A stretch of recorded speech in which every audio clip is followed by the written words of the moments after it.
listen, and welcome as the White Sox and the Orioles not only wrap up this 4-game set, this is the final game of the season for these two clubs against one another. And some free shirts being handed out to the folks coming in. Hi, everybody. For the Orioles, this is an opportunity to win a season series against the Chicago team. The Orioles have won the series the last 2 years, so a chance to make it 3 years in a row, and more importantly here to come away with a break in this series at on the season at least 1-up, and in this particular 4-game set at 2-2. The Orioles will try and get it done with some continuing power and defense. It's come from one J.J. Hardy. He has had a magnificent year, 21 home runs, leading all shortstops in the home run department, and in the field, equally as good. He has been steadfast in there, making plays in the air, on the ground, great arm, fielding percentage, leading all shortstops in that department. If you take a look historically, the shortstops who have led in both home runs and fielding percentage in the American League, you go back to 09 and you get Jeter, then A-Rod in 03, and then Cal did it 3 years, 94, 91, and 90. It is not an oft-accomplished feat, Mike. No, and really, if you go back, I guess, to the early 90s, Cal Ripken really set the standard for the big shortstop, the gold glove fielding shortstop that had power. And J.J. Hardy quietly has stepped into that cast. He has done it, I think, to everyone's surprise. I don't think anybody expected quite what the Orioles have gotten out of him. No, and I know Buck Showalter pretty much said the same thing. You know, we knew he was a good player. We didn't realize how good he was, how good defensively he was, how steady. And that is the true barometer of an outstanding defensive shortstop. It's really the day in and day out, the routine plays, being in the right place, the right time. And, you know, you add in the home runs, what a nice bonus. Boy, that has been a real bonus and a plus for the Orioles.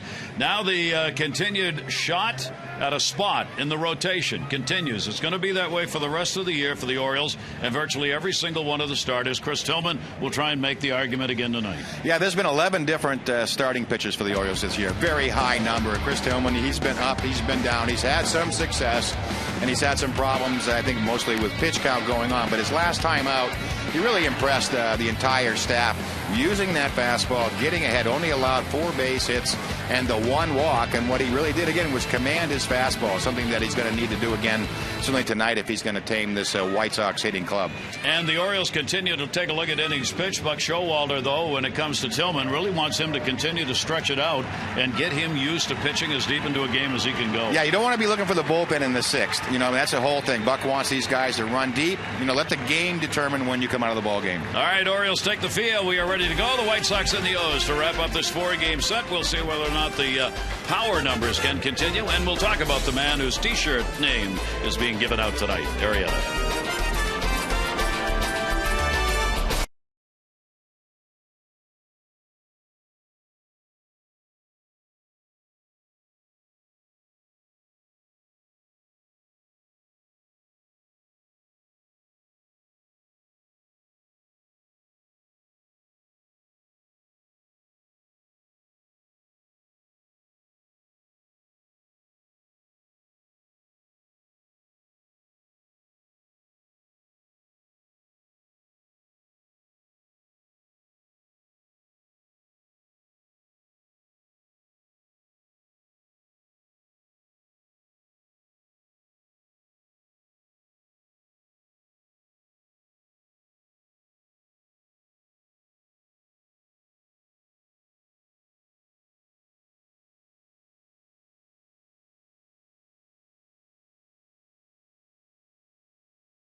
Well, Lon Masson is brought to you by Southwest Airlines. Southwest Airlines' new Rapid Rewards, unlimited reserve seats, and no blackout dates. Boy, what a gorgeous day in the evening it is here in the Baltimore area. Take a look at our train game time temperature. Visit train.com for an independent train comfort specialist dealer near you. It's hard to stop a train. Humidity way down, temperature at just 84 degrees, and lots of blue sky. Here's the starting lineup for Isaac Ian's team contending for the division title, brought to you by Southwest Airlines. Pierre, Ramirez, KONERKO, Quentin, Pierzynski, and Rios. Don, Beckham, and Morel. Alex Rios, even though he's having a bad year, has had a good career against the Orioles. Tonight's scouting report is brought to you by AFCIA. Visit AFCIA.org, the Association for IT Pros. And tonight for Chris Tillman, it'll be April showers. He beat the White Sox back in April, so hope to repeat that tonight. And be the hunter, much like Tommy Hunter. Throw strikes, get ahead, keep that pitch count down. And I like home. He's 2-1 with a very low 3.38 here at Camden Yards. Orioles with a 4-3 lead in the season series against the White Sox coming into this ball game. There you see the numbers. Opponent batting average at .288. Left-handers .283. Right-handers .295. Only 4 home runs surrendered. 3 to the lefties and 1 to the right-hander. He has cut that number way down from last year. Here's Pierre, and we are underway. And a strike taken. Leadoff batter at .277. Orioles have done a good job in this 4-game set, holding him to 3 hits in 15 at-bats. 0-1 delivery to him to left field. Reimold about as shallow as you can get. Still can't get over there to make a play on it. You will rarely see an outfield play any shallower against anybody in the majors than they do against Juan Pierre. I mean, they're almost right behind the infield. And I think, they'd probably be in front of the fence at Williamsport, I would think. That's right. Be about a Little League home run. Right field, Markakis the only one who's fairly deep. And again, tries to slash it. He did drive a ball towards right center field last night, but Adam Jones and Reimold, I would be frankly very uncomfortable being those two playing this shallow. With his speed, if he ever hit a ball over their heads, inside the park home run would be right in front of him, as he can fly. I guess the thought is to play where he hits the baseball. Well, the scouting reports give you the information, and every team uses them to a great advantage in this day and age. And that's going to be fouled off, so Tillman having an early battle here with Pierre in this first at bat, as Pierre fights off a couple of pitches. 5 so far in the at bat. He is 0 for 3 lifetime off Tillman. Right-hander's 0-2 delivery, and that's towards the middle, and that's a base hit. Well, that's not what you wanted to do. Pierre is on. Let's take a look at the Nissan defensive starting lineup. Reimold will be in left. Adam Jones in center. Markakis will be in right. Reynolds and Hardy on the left side. And Dino and Davis on the right. Matt Wieters behind the plate. It's Nissan's bottom line sales event, and we're laying it all on the line. Visit ChooseNissan.com or your local dealer today. Here's ALEXEI Ramirez. 18 stolen bases on the year for Pierre. He has been caught 13 times. We'll see whether he tries to take off here. He's got the green light to go. Ramirez has had an 0 for 8 in this series, hitting at .263 in the year. Pierre fakes a go, and the pitch will be taken for a strike. Wieters throwing out 40% of base stealers against Tillman this year. 5 for 8 opponents in stealing bases. Pierre has not had much of a chance to run because he hasn't been on base in this series. 1 strike count. He's got a good lead. That front foot right up to where that grass cutout turns back into the infield, which is usually the marker on most fields for determining whether a runner has a big lead or an average lead. And he's got one. It's pretty good. That's about as far as he's going to go. In the air to left field. Ramirez got a hold of it, and goodbye home run. ALEXEI Ramirez gets out of the 0 for 8 in the series with a 2 RBI homer.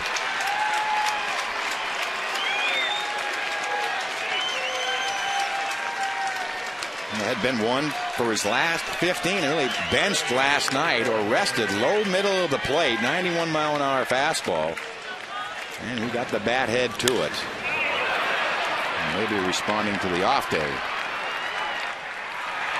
So Ramirez with his 12th home run of the season, and RBIs 48 and 49, and the first 2 up against Tillman have scored. Here is Paul Konerko, and he will take it for a strike.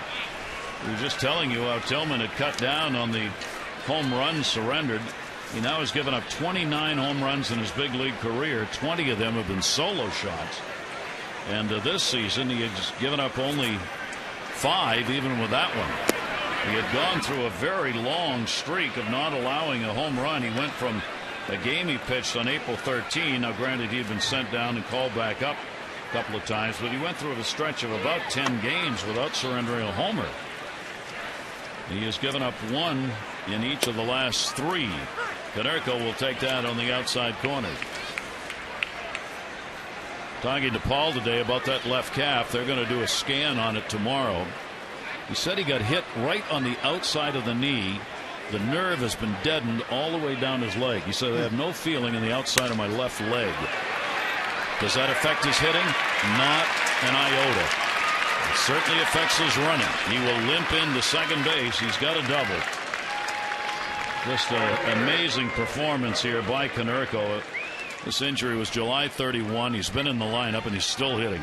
And watch this swing. And it actually looks like he's running a little bit better tonight. Probably early in the game before it gets aggravated. But we talked about it too. It helps a hitter stay back and not overstride. Do some things sometimes when you have a leg injury. Of course, this is a pretty serious injury. It's kind of funny. He said, I want to go back to playing first base again because I hit better when I'm playing first base. Wouldn't be able to prove it by the numbers he's put up in the DH role.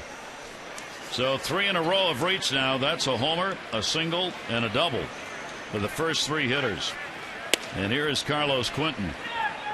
Quentin's got a 3-4-11 going in the series, hitting .262 on the year, 28 doubles, 24 homers, and 71 RBIs. He's just out of the top 10 in runs batted in. Tillman with a 1-0 delivery, and that's Lash. That's a base hit. Konerko looks like he'll be able to make it relatively easily. He will. That's another double, and Tillman is getting hammered. First 4 hitters on.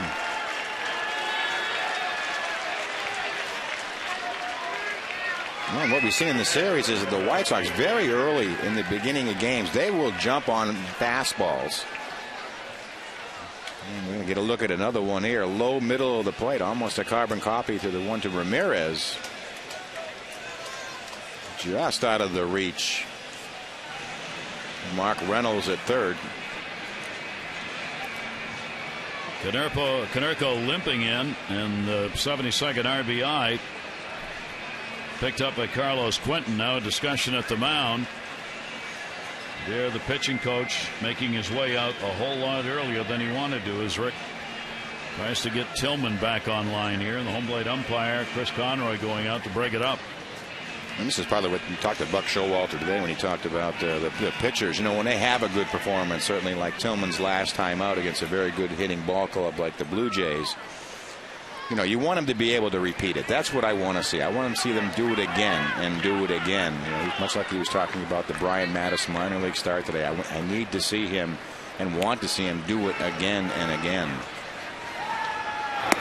Now Pierzynski.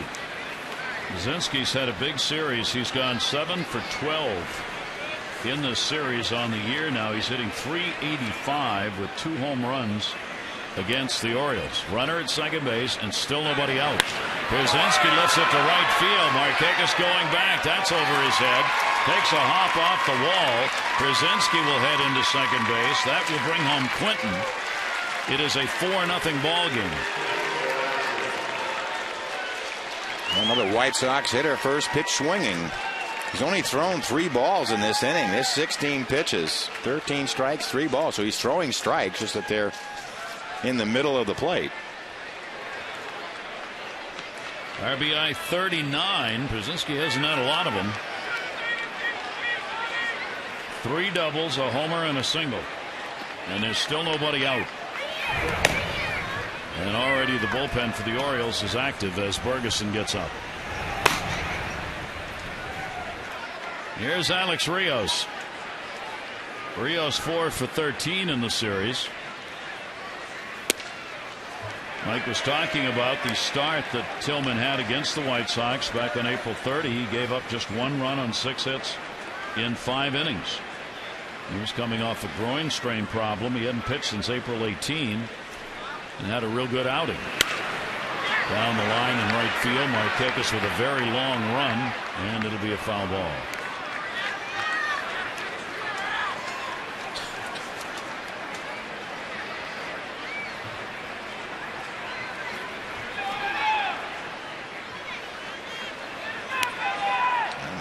Tillman is ahead of the hitter. We'll see if he can finish him off. Get these White Sox hitters to start expanding the zone.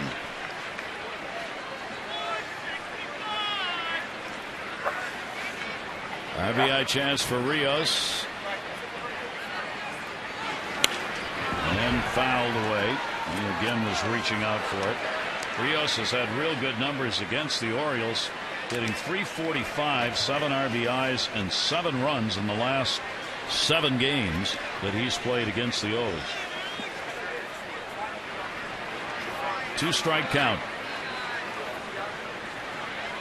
Tillman a win, a loss, 3 no decisions in his last 5 games. Down to third. Reynolds recovers and will get the out. Runner stays.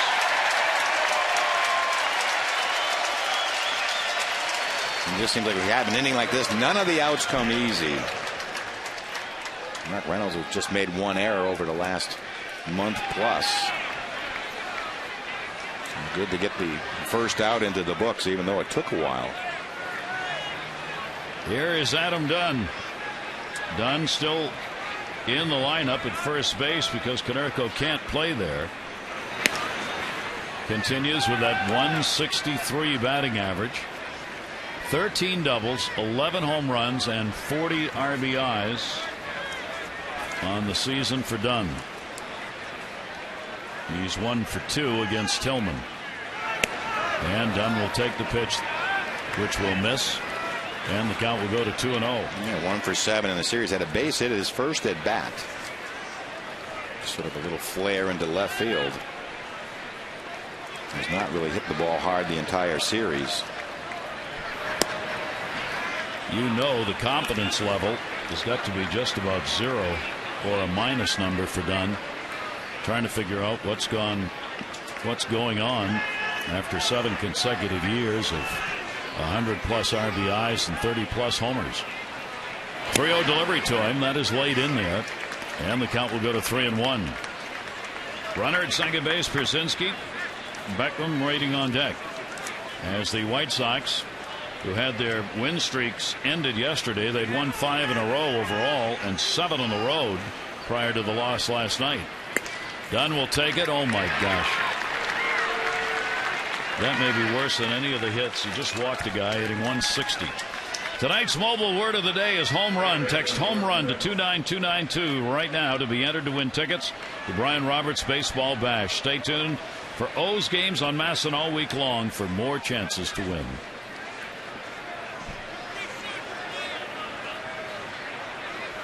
Runners at first and second. Here's Beckham, a 3 for 11 in the series. And he will take it for a strike. 246 for Beckham. No question about his ability to play defense. One of the really good gloves at second base already. Question is, what's he going to do at the plate? Right now, not bad on the year. He's having a tough August, hitting only .219. He's had a pretty good series with the bat. Some big hits. Again, the White Sox personnel raving about his defense.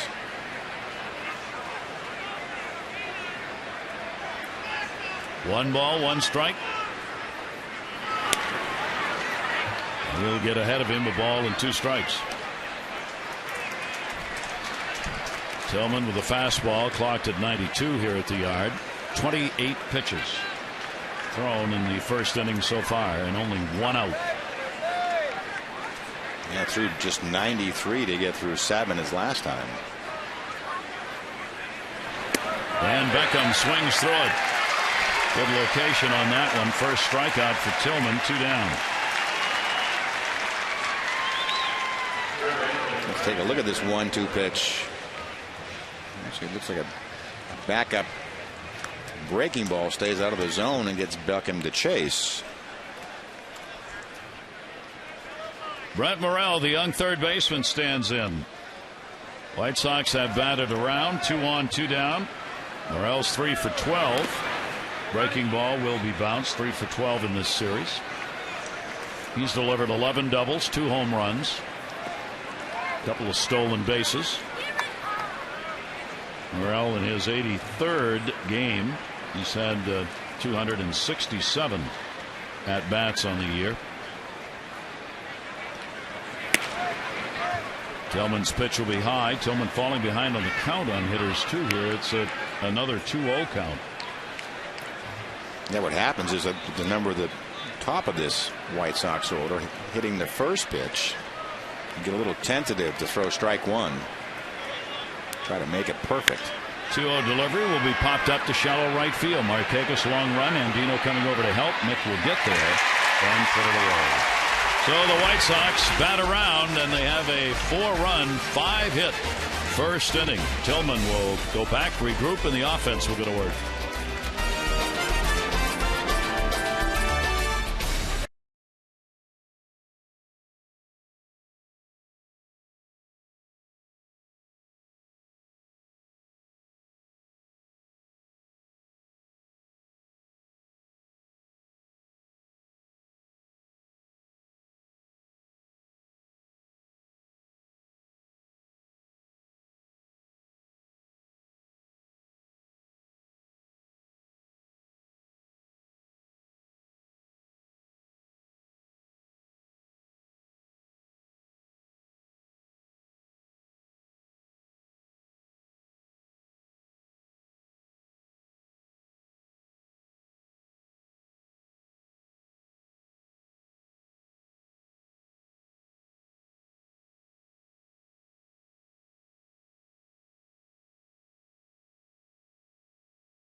.32 here at Camden Yards this year. Let's take a look at the starting lineup brought to you by Southwest Airlines.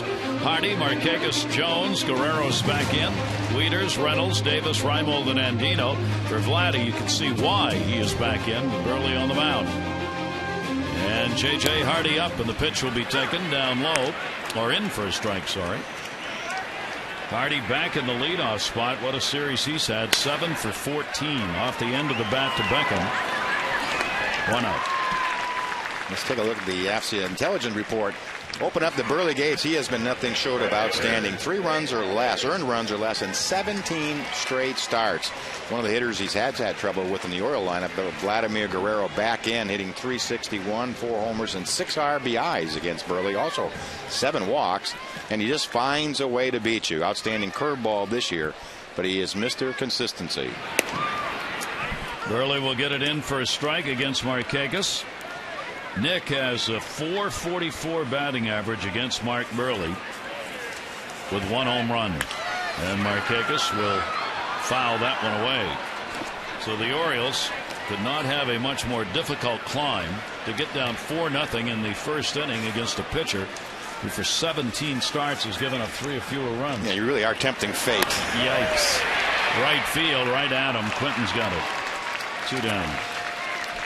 Let's take a look at our Nissan defense this evening. Pierre in left, Rios in center. Quentin will be in the right field. Morrow, Ramirez back at short on the left side. Beckham and Dunn on the right. AJ Pierzynski, the veteran, behind the plate tonight.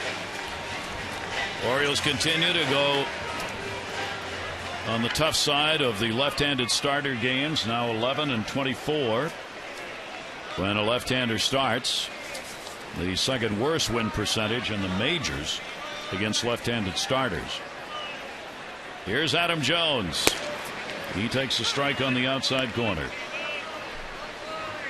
Adam has had a 3-for-13 as he got out of an 0-for in the ballgame last night. He'd gone 0-for-12 before a single in his first at bat, and he would add his 21st home run in the ballgame last night as well. 4-for-12 lifetime off this White Sox left-hander. Art Burley misses down low with it, a ball and 2 strikes. Yeah, Burley, one of the fastest workers in all of baseball, gets on the rubber, gets the sign, and goes. Here's the 1-2 delivery to Jones. It's a comebacker. We talk about divergently different innings. A 1-2-3 for Burley as he will come out of that inning. Just a half dozen pitches for Tillman. It took 32.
Contestant for our game is Darlene Morin from Edgewater. For every double play the Orioles turn tonight, Darlene, $1,000 from the Maryland Lottery. You can enter 2 great scratch-offs for a chance to win. See how you can turn non-winning double play or amazing 8 scratch-offs into cash or Rose prizes. Go to mdlottery.com/double play. Pierre started that first inning with a single. He starts the second inning. He would come around to score. Ramirez 2 RBIs, Quentin an RBI, and Pierzynski an RBI double. Pierre on the inside corner for a strike, and it'll go to 0-2. So we'll see if Tillman didn't have much time to regroup. Not a whole lot of time to think about it, get off the ropes. 0-2 pitch, that's pushed down the line, and that will be foul. And the count will stay at 2 strikes on Pierre. Or move in a little closer. It's amazing that the ball could land on the ground on the left side of the field. 0-2 delivery. Juan Pierre takes it inside for a ball. Pierre hitting at 279. He's having a good season. 335 on base percentage. Not going to get you a lot of extra base hits. Will be on though to produce some runs as far as crossing the plate's concerned. Tillman's breaking ball away and a 2-ball 2-strike count. They had a big 2-run RBI single in last night's game in the 7th. 28th all time in stolen bases. Watches one down low, and it will miss, and the count is full. 3 balls and 2 strikes. Pierre has drawn 31 walks and struck out 32 times. 3-2. Rips it to first. He's got another base hit. He'll go around to second easily. Markakis over to get it. Nick will get it back in to hold him to a double. That's a 2-for-2 night now for Pierre. So far to get 3 outs. Approaching 40 pitches thrown by Tillman. This one just out of the reach of Chris Davis down at first base. Just eludes that web. Our Dodge Ram Expo brought to you by Ram Trucks, designed, tested, and proven to be the best trucks we've ever built. Ram. And yes, he will try and steal third if you don't keep an eye on him. And Dino, the second baseman, will move in. Ramirez clocked one, his 12th home run of the year in his first at bat. It's his first home run this season against the Orioles. And Ramirez will take the breaking ball up high. Yeah, now he's 4 for 4 against Chris Tillman. Ramirez proving to be an impossible out for Chris Tillman. 1-0. They do hold Pierre close. And that to third is one. No play at second. Pierre got back there in a hurry and one away. Every Monday and Thursday, games here at Camden Yards. You meet some of your favorite birds at the Orioles Alumni Autograph Series. Former players, coaches at the Masson booth, Utah Street near Gate A. The station opens 90 minutes before first pitch, stays open until 30 minutes before game time. There are different former Orioles at every game. Hope you'll get out. It's a great time to see some of the people you watched play, coach, manage here. For details, 888-848-BIRD, or go to Orioles.com. That's Monday and Thursday games here at home. Paul Konerko had a double, and he scored his first time up. Konerko now has an 8-game hit streak. 4 for 13 in the series. One down. Konerko with his 80 RBIs ranks 4th. Gonzalez of Boston on top with 92. Home run wise, he's tied with Mark Reynolds for 4th with 26.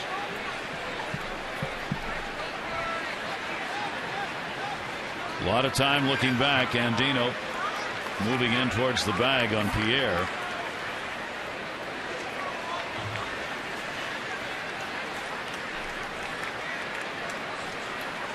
Does create some space with Andino having to cheat towards second base.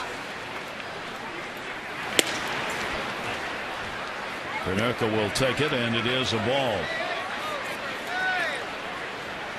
And Chris Tillman trying to find a way get back into this ball game. The only saving grace that it was the first inning. There's a long way to go. Whole ball game to be played if you can find your way. Here's the 1-0, and Konerko will take that one for a strike. And taking the first 2 pitches on the inside part of the plate, obviously looking for something away to move the runner over.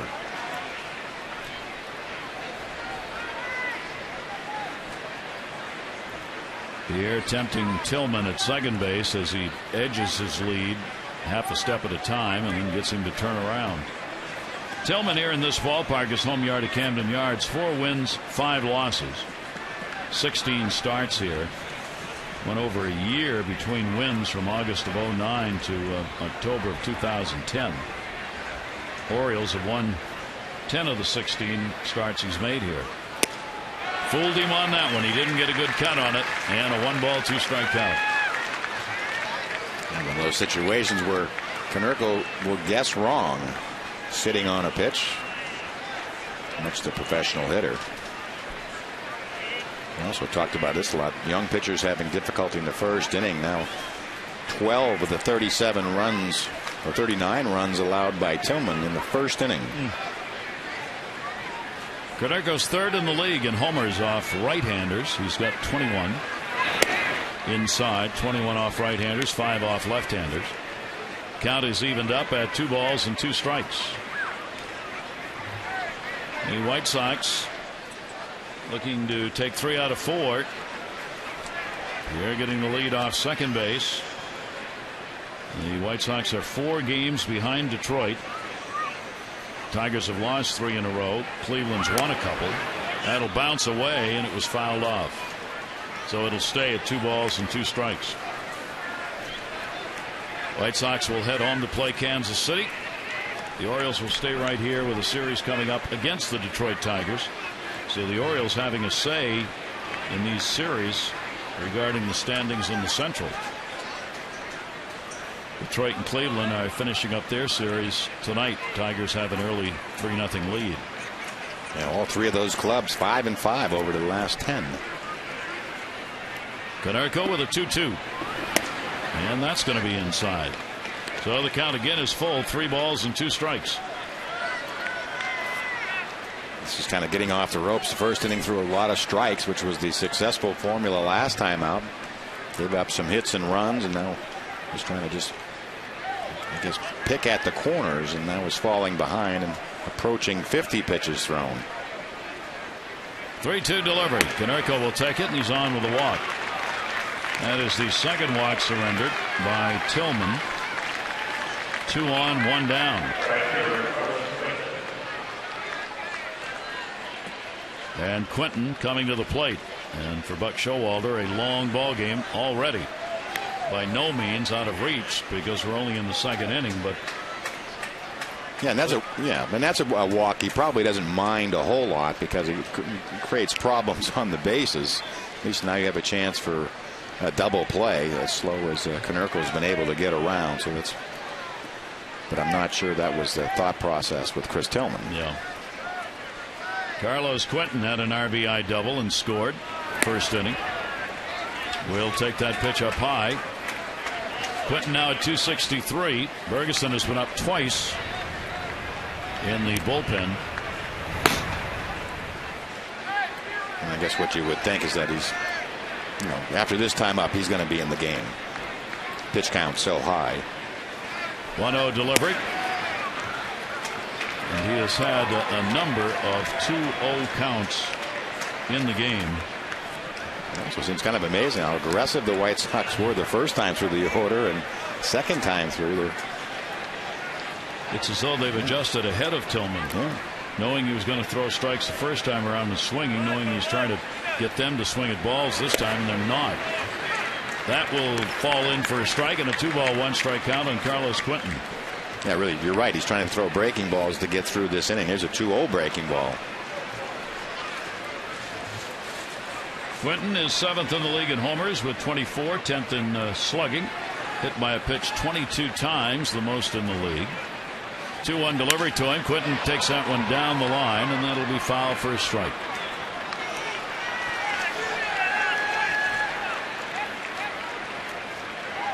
Two balls, 2 strikes, 2 on, and only 1 away.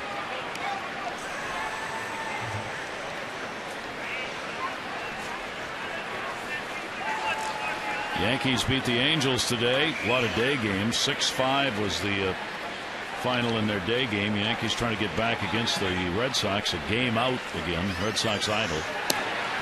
Comes inside. 3-2. White Sox hitters just refusing to bite on those inside pitches. But Tillman's trying to get them to go after, and they're just out of the strike zone.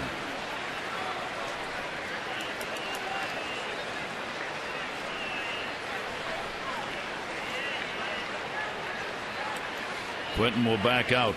Pierre started with a double. He's at second. KONERKO got the walk. He's at first. Pierre has not shown an inclination to take off. Try and steal a base here. 3-2, and he's not running here, and that's going to be swung out and missed. Quentin, that one a little too close to take. Well, he goes to an off-speed pitch. Let's see what it is. Straight changeup. 3-2 changeup, 83 miles an hour. Quinn way out in front. It's a real tough pitch on the 3-2 count. So A.J. Pierzynski with 2 on.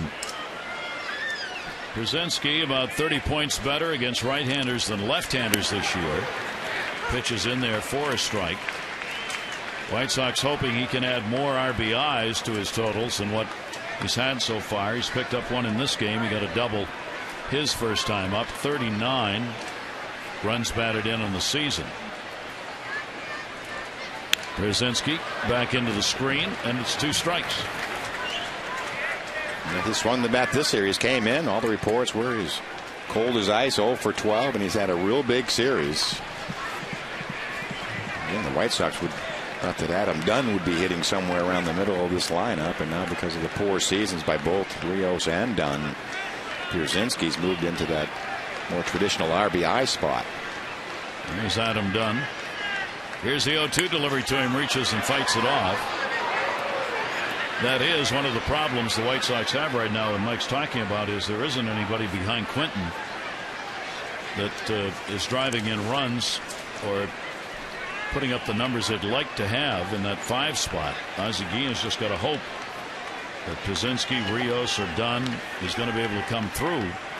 Second half, down the line, just punched it. So those pitches away by Tillman, Pierzynski's just kind of flicking them away third base side. And that's the way he hits. That's why he's so hard to strike out. They foul off the close pitches to get something he can handle.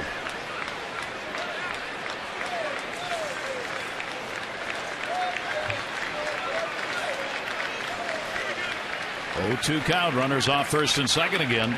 And did he go? No. He was certainly thinking about it. A ball and 2 strikes. It was curveball. Just tried to flick it away again.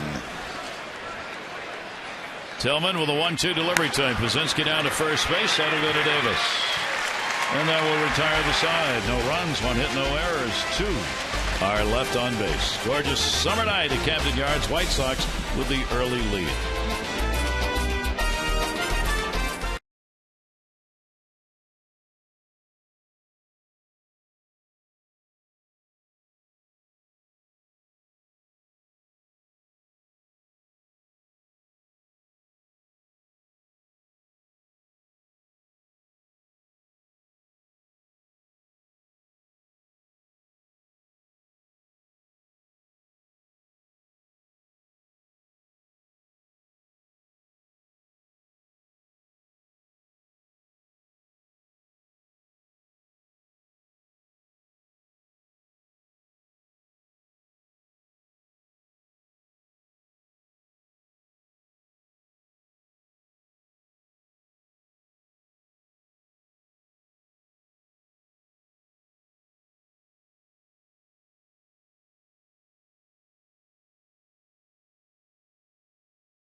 Runs by players 28 or younger. On that list is Mark Reynolds. Mark just over that 28-year mark. You got Miguel Cabrera, Prince Fielder is going to be available on the market. David Wright and Ryan Braun. Call today for the Lunda Double. Get your second room of flooring free. 877-241-LUNA. There is Mike Reynolds. He and Hardy providing a lot of home run power. And Jones down to third and foul. Tillman, interesting. Wieters, before this conversation started with Adair, Wieters had already grabbed him and wanted him, come walk with me a minute. Yeah, let's go to plan B and let's throw strikes and get back to getting ahead of somebody. Right back to the mound. Gold Glover on the mound, as well as someone who gets out elsewhere. I mean, he made that play look easy. The thing is, he's not a hard thrower, so he finishes in a great fielding position. He won his second straight Gold Glove last year. First White Sox player of any kind to do it in back-to-back years since Robin Ventura did it in 91 through 93. Here's Matt Wieters. Wieters 5 for 12 in the series. Will take the pitch for a strike. He's hit Mark Burley pretty well. 3 hits in 9 at-bats against him. 32-year-old left-hander. who has a wonderful career record of 157 wins and 115 losses. Yeah, there's some pretty good numbers to go around for the Orioles. He's only 6-5, even though 11 of his 15 starts have been quality starts. 0-2 delivery is going to be taken away. A ball and 2 strikes from Mike Burley.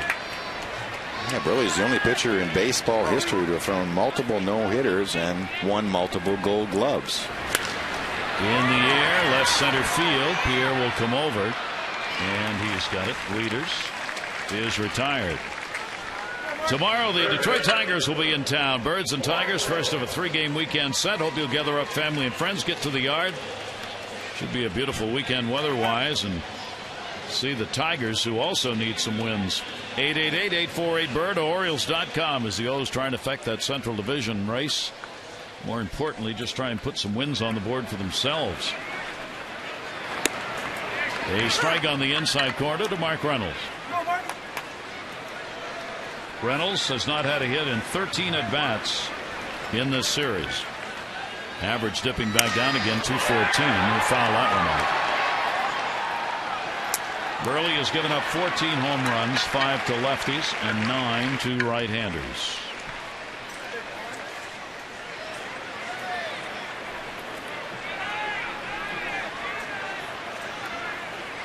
Reynolds stepping out on him, just trying to slow him down a little bit. That was the whole thing. I did talk to Buck Showalter about just that. He said that was the advance report. Try to step out, take his pace away from him. He works so quickly. Here's the 0-2 delivery to Reynolds. Check swing. Did he go? Nope. I mean, as a hitter, you're almost like on the defensive. You want to get in the box quickly because he'll just look at. He's standing out there looking at Reynolds right now, waiting for the sign, and then his windup. It's the roller to short. Ramirez got a long throw, one hopper, and he got him. So another 1-2-3 inning as he retires 6 in a row, and the White Sox, with that big first inning, have a 4-0 lead.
And is brought to you by Southwest Airlines. Southwest Airlines' new Rapid Rewards, unlimited reward seats, no blackout dates. And by Navy Federal Credit Union. A loan from Navy Federal Credit Union makes car buying easy. Visit NavyFederal.org to calculate your payment. Buck's got some fans. Not sure he wants to know about that. But they're out there anyway. Here is Rios. Rios leads it off with Dunn and Beckham to follow. He grounded out his first time up an inning ago. Tillman with the 0-1 delivery to him. That'll be fouled out. Well, Tillman's just needs to work here to try and be as efficient as possible and figure out a way to hang in this ball game a little bit. And we're only in the third inning. Here's the 0-2 delivery. Came over the top that time and missed inside. 1 ball, 2 strikes. Yeah, this game really following the course of the first 3 of the series, where one of the teams would get out to a 4-run lead. And then the other team would come back and tie. And I mean, they're exactly even in runs scored in the series, 15-15. It's been a dead heat series. 2 balls, 2 strikes. Rios will go down swinging. That's 3 strikeouts for Tillman. Let's take a look at our minor league report, brought to you by PNC for the achiever in you. Jonathan Scope, the name, and last 5 games with Frederick at A ball, he's put up some numbers. He'd had some problems middle part of the season with getting the numbers up there, but you see the last 5, couple of home runs, couple of doubles, 6 RBIs. High-speed breaking ball is in. Dunn drew a walk, of all things, his first time up. 145 strikeouts, 60 walks. And Dunn will foul it back in a 2-strike count. Dunn with a couple of hits in his last 20 at-bats. He has not had a home run on the road since May 24. 11 home runs total in the year. And Tillman just misses inside. Yeah, all 11 of his home runs against right-handers.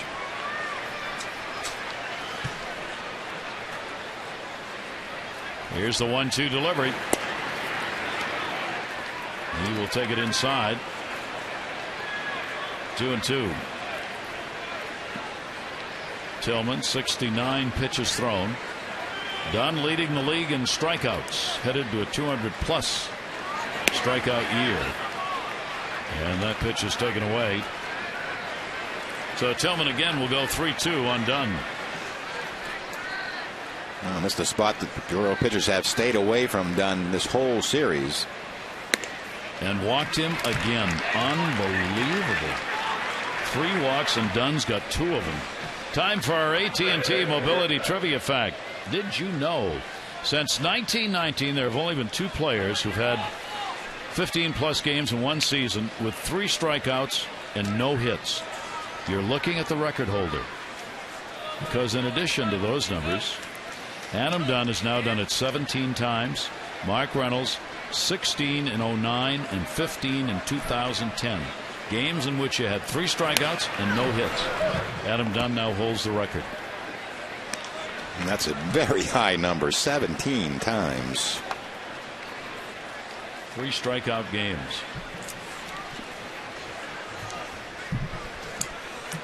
Gonna have to send our crack research staff running again too. We think he may be coming upon another record. That goes to right field. Nick Markakis, and Beckham is retired. The other thing we're wondering now is that what is the lowest average in a season by a left-handed batter against left-handed pitchers? Dunn is hitting 38. He has had 3 hits in 78 at-bats against left-handed pitchers. I mean, it's those mind-boggling. numbers are so bad that it just means he can't be that bad, and he's not. And that there'll come a day when people are going to pay pitchers. That'll go to right. Markakis diving, can't get it. Making the turn is done. He'll head to third. The throw's going to come all the way over. Didn't hit the cutoff man, and a runner moves up. Morel gets the single and moves up on the throw to third base. I thought Markakis had a chance right off the webbing of the glove. Not sure it was ever in the glove. You see him checking out the runner just underneath it. And right there, Dunn just kind of casually looking back, and a very close play at third. Just a little offline to throw. But you're right, Morel's able to get into scoring position. So 2 in scoring position with 2 down in Pierre, and Reynolds has to play in at third, recognizing his speed. And the pitch is taken down low for a ball. So the efficiency inning hoped for is not happening here for Chris Tillman. 75 pitches now thrown in the game. Brad Bergeson is ready in the bullpen. 4 runs on 7 hits for the White Sox. Here's the 1-0 delivery. Taken, and a 2-0 count. Well, just Foley so rudely interrupted by that base hit, but they had him done, and all those 3 hits, they're all singles. I mean, that's yeah. And a couple of them have been bloops. It really is, for a hitter that has had so much success, consistent success, to have numbers that are less than pitcher-like. Yeah, for his sake, you really hope he comes around. I mean, he's too good a player to have those kind of numbers hanging on. Down to first, and a fair ball. Davis has to charge into the umpire, and both runs are going to score. Dunn and Morel come around to score, as Davis could not handle a fair ball over the bag and then got tangled up over there with Phil Cuzzy, the home plate, the first base umpire. And as a result, the ball wasn't retrieved too quickly, and 2 score. Yeah, inside fastball, and watch it go off the webbing of Chris Davis, off the thumb of the glove, and then he gets all tangled up with Phil Cuzzy. He tomahawked that high fastball. And with 2 outs going on the swing, 2-run score on an infield single. Wow. A 3-for-3 ball game for Juan Pierre already, and that will be it for Chris Tillman. So a very tough start for the Orioles' young right-hander. He will come out of there with 6 runs on 8 hits on the board, and responsible for the runner on at first base. Brad Bergeson will come on to do the pitching.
V1 with it, Hankook tires.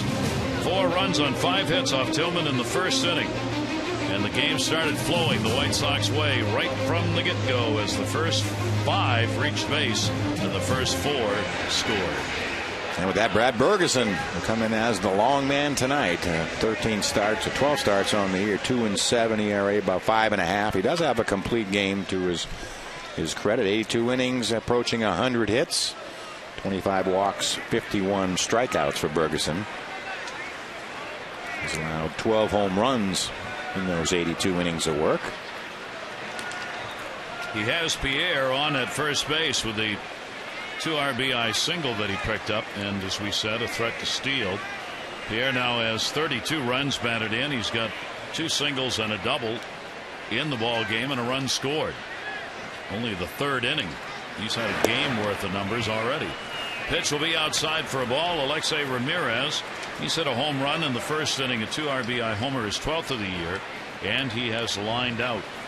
Ramirez 3 for 9 off Bergeson. 1-0. taking all the way, and it's a strike. 6 runs on 8 hits so far for the White Sox.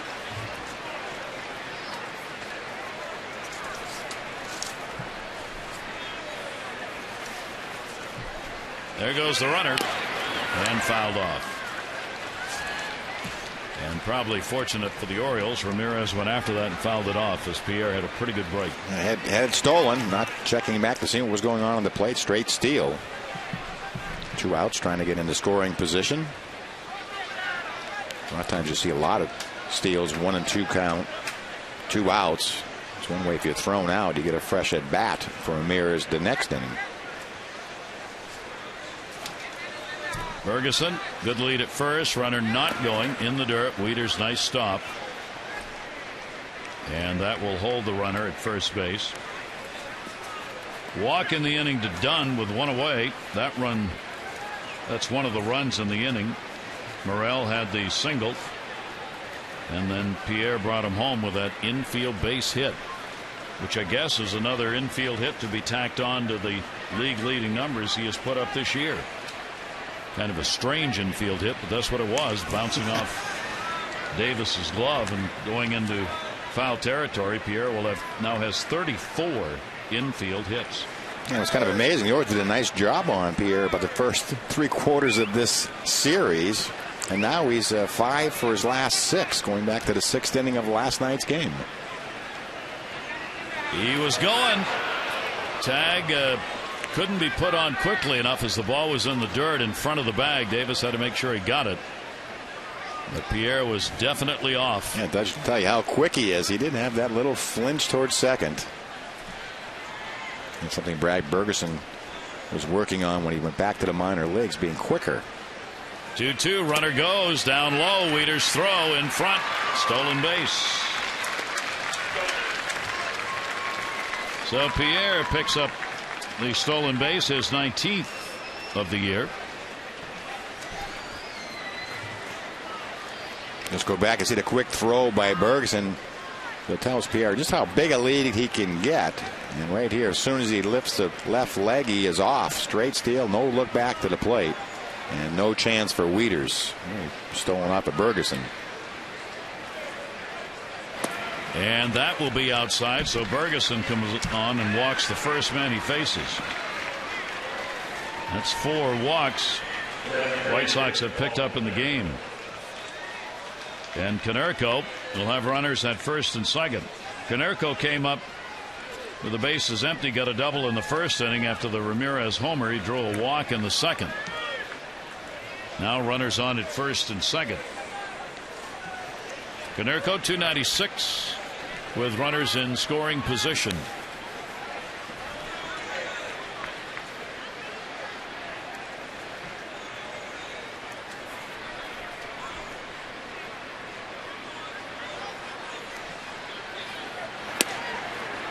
Ferguson gets him to go after one for a strike. White Sox have already had 12 base runners in 2 2/3 innings. And half of them have scored. This is one way to slow Burley down. Sit him on the bench. Let him ice him out. 0-1 delivery will miss. He doesn't mind at all. I don't mind waiting if he gets some runs. He's looking for his 10th win. Have another double-digit win season, and the White Sox certainly are supplying some early runs. 1 ball, 1 strikeout. They've tried to get into KONERKO all night and have not been able, neither Tillman nor Bergeson on that pitch, find the strike zone inside nor get him to go after it. This season, you see the numbers. 2010, a very consistent offensive talent, and already near last year's marks. In the air to left center field, he got a hold of it. Jones going back, reaching out. Adam Jones comes away with it. And a catch that will save a couple of runs here in the 3rd inning as KONERKO gave it a bid. But Jones was there to haul it in to end the inning.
Brought to you by Verizon Fios. Switch to Fios, the network ahead. To learn more, visit Verizon.com/getFios. We'll get back to it. And Burley's on the mound. 1951 CBS broadcast the first color baseball game. Connie Desmond and Red Barber were the announcers for that one. That'll be fouled off. We go back to 1991. In only his second big league start, 21-year-old White Sox southpaw Wilson Alvarez no-hit the Orioles 7-0. And in 2003, Kerry Wood became the fastest major leaguer to record 1,000 career strikeouts, needing only 134 games. And then Wood had problems. That's some arm problem. I'm just laughing. He threw 3 pitches by the time he got this day in history, and 4 pitches. And the White Sox made sure they noted in their notes that Burley, who has 2 no-hitters to his credit, is pitching on a night in which a White Sox pitcher threw a no-hitter in Baltimore. Alvarez against the Orioles. I remember well last year at Memorial Stadium, 1991. Ozzie Guillen played in that game. 3-2 delivery is swung on and missed. Davis is retired. That'll bring up Raimo last night. Well, take a look at our Coors Light Cold Hard Blast. And going back to last night, 10th inning, the toe tap, and he gets all of it into the White Sox bullpen. 2 hopper. Cold Hard Blast brought to you by Frost Brewed Coors Light. Raimo 2 for 9 in the series. 3rd walk-off home run the Orioles have had this season. Here's the 0-1 delivery to him in the air to right center field. Pretty good wood on that. Rios going back, reaching out, can't get it, and the Orioles are on the board. So that is the first hit of the ball game. Reimold with a double. Yeah, ended last night with a home run. Now 2 for his last 2. Fastball up and out over the plate. Now 4 for 7 against Mark Burley, just out of the reach of Rios in center.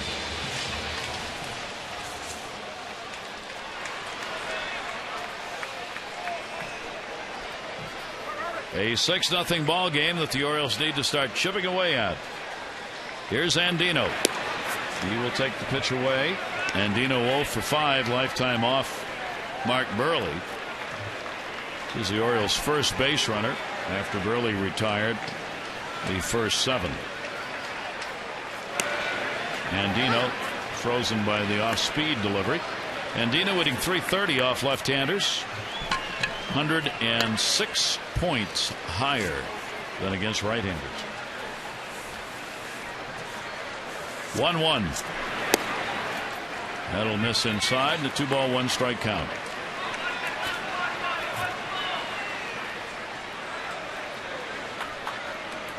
Reimold, real good secondary lead. White Sox not holding him at all. Pitch will be in the dirt. Pazinski will block it. Stays out in front on the changeup. 3-1. Yeah, Burley has been amazingly consistent and has never been on the disabled list. Looking for his 11th straight season of 200 innings pitched, 30 starts, and double-digit wins. Great pickoff move. 3-1 delivery on the way, grounded towards short. Runner's going to go. They'll make the play at first to get the out. Ramirez and Raimo moves up, and Dino's the second out of the inning. They really can't put their finger on. No one pitch is outstanding or over or superior than any of the other pitches. He'll throw high changeups and they'll pop it up. He'll throw cutters in the middle of the plate. It just seems to have a lot to do with pace, and I guess you have to wonder why more pitchers wouldn't try it, but he's about as quick as it gets. I mean, his pace is faster than BP, batting practice. Mercy, yes. Yeah. 2 down, runner at third base, Hardy. Hardy grounded out in his only at bat. Leadoff batter for White Sox has already been up 3 times. Hardy's getting his second at bat. If we had a clock on this, I think the White Sox have been to the plate. Oh, we've been playing for about an hour. They had to have been to the plate for 50 minutes. Yeah, it's like time of possession in football. Strike on the outside corner, and it goes to 2-1. We're going to talk about the manager survey released on Wednesday by Baseball America regarding big pluses. That's a base hit. So Hardy gets a 2-out RBI. That'll will bring home Reimold, and it will make it a 6-1 ball game. Yeah, high changeup to J.J. Hardy, just out of the reach of Ramirez, a shortstop. Just missing the webbing of the glove. So Reimold scores, and the Orioles get on here in the third inning. Now Nick Markakis is going to say Burley was voted by the managers in that survey with the best pickoff move in baseball. He got it! Nick Markakis way back in right field. Goodbye, home run! Just missing Utah. And the Orioles are right back in this game, 6-3.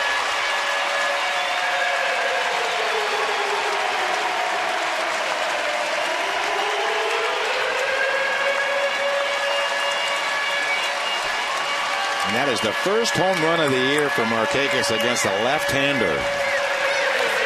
100th of his career. Fastball up and on the inside part of the plate, and he turns on it. He's had great numbers against Burley. Second home run of his career against a tough left-hander. So a magic number reached by Nick Markakis. And he won't forget it because he drove it. And it makes it a 6-3 game. Down to third base. Nice backhand, Morel. He will get it over in time to get Jones, but the Orioles came in having nothing on the board against him. They get the RBI single by Hardy, followed by a 2-run homer by Markakis, and it's a 6-3 ball game.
Reaches that 100 homer mark. He had not homered since July 24.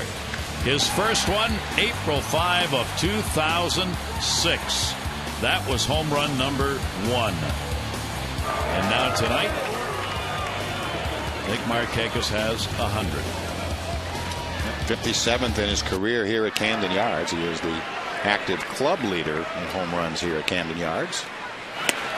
And for the Orioles, a ball game that was slipping away comes back to them on that homer. Now we'll see if the Orioles can find some pitching here to shut down the White Sox. Quentin a double in the first inning. He's 1 for 2, an RBI and a run scored. Carlos Quentin off Brad Bergeson to right field. Nick Markakis is under it, and he's got it. Quentin retired, 1 away. We're in the 4th inning.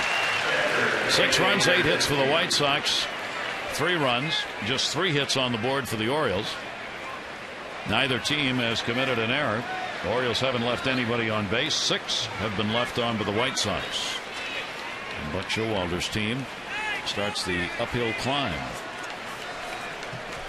Well, the good news is they've broken through. I think that's real important to get back after they scored the 2 runs to take it out to a 6-0 lead. It really has been the story of this series. The resiliency of both offenses to come back. Pierzynski double RBI, and he is grounded out. Pierzynski's 2 for 8 off Bergeson. takes it away for a ball. The Orioles have been living and dying by the home run all year long, and especially since the 1st of June. 1-1 delivery, ripped to first, and Davis has got it. Pizinski's retired. He got that one. We were talking about the Baseball America survey entitled Best Tools. Well, the manager's survey, which was released, has Matt Wieters as the best defensive catcher, and Adam Jones coming in second place as the best defensive outfielder. And interesting that as far as the outfielders are concerned, Gutierrez was ranked ahead of Adam Jones in the outfield for best defensive tools, and he is a good one. Obviously doesn't get talked about very much because he plays for the Mariners. Number one, he plays in Seattle, and Seattle's not playing very well. I was going to say, yeah, he's about 3,000 miles away. That's a nice honor to have that voted on by managers and have them be selected. We'll go through some of the others here tonight just for the fun of it if you have not seen it. Adrian Gonzalez was voted in the American League as the best hitter. Jose Bautista the best power. The best bunter is not Juan Pierre, whom we're looking at in this game, but Brett Gardner of the Yankees was voted as the #1 bunter according to the managers. And the 3 players with the best idea of the strike zone according to the managers: Bobby Abreu, Miguel Cabrera, and Kevin Youkilis. In the air to left field, that's an Adam ball, and Reinhold has got it. So just what Ferguson and the Orioles needed, a 1-2-3 inning after they got on the board, get Burley back out and go for more. Guerrero will be out.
On Masson, brought to you by AT&T, the nation's fastest mobile broadband network, and by Nissan's Bottom Line Sales Event.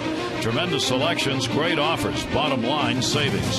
Visit ChooseNissan.com or visit your local dealer. Vladimir Guerrero will take the pitch. Guerrero grounded out his first time up. A lifetime .361 hitter off Mark Burley with 4 home runs. And he'll chop that one foul, a ball and a strike. Guerrero, Wieters, and Reynolds due up. What's amazing to me is Vladimir Guerrero has 7 walks against Burley. Here's the 1-1 delivery towards the hole. Ramirez from his knees. Oh, what a play. Guerrero's retired, speed or not. That is a tremendous play by Ramirez.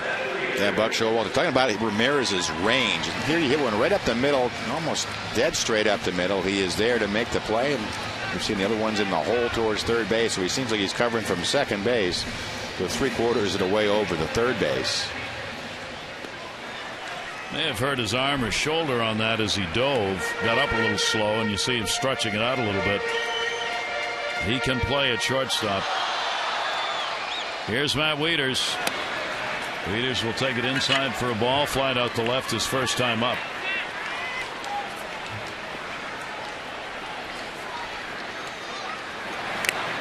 That'll be a foul tip that goes into the mitt.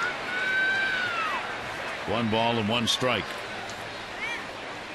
We'll see whether the Orioles can break that tremendous 17-game string of 3 runs or less scored against Burley. They've got 3 up on the board right now.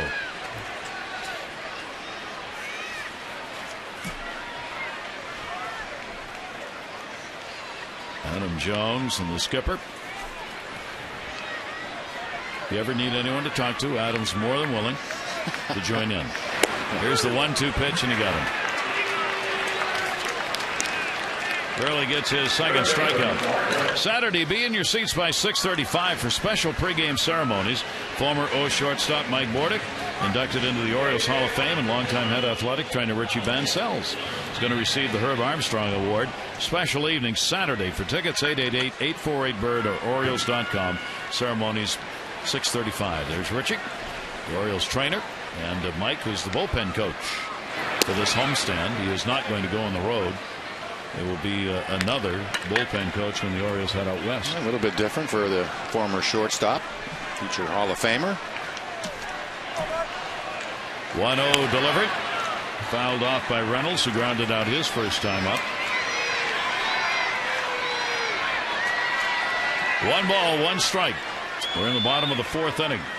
2 teams wrapping up their season against one another. Orioles lead the series 4 games to 3 in the year. And the pitch will be taken inside. The Orioles won the series last year by that number 4-3. But Showalter, these season series wins along with series during the year matter. Changeup swung on and missed. 2-2. White Sox have won 18 series, lost 16, and tied 3. That'll go towards second base. Beckham. We got him. 1-2-3 inning. So Burley comes right back and retires the side in order. Sunset time at Camden Yards.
Brought to you by Verizon, America's largest and most reliable wireless network.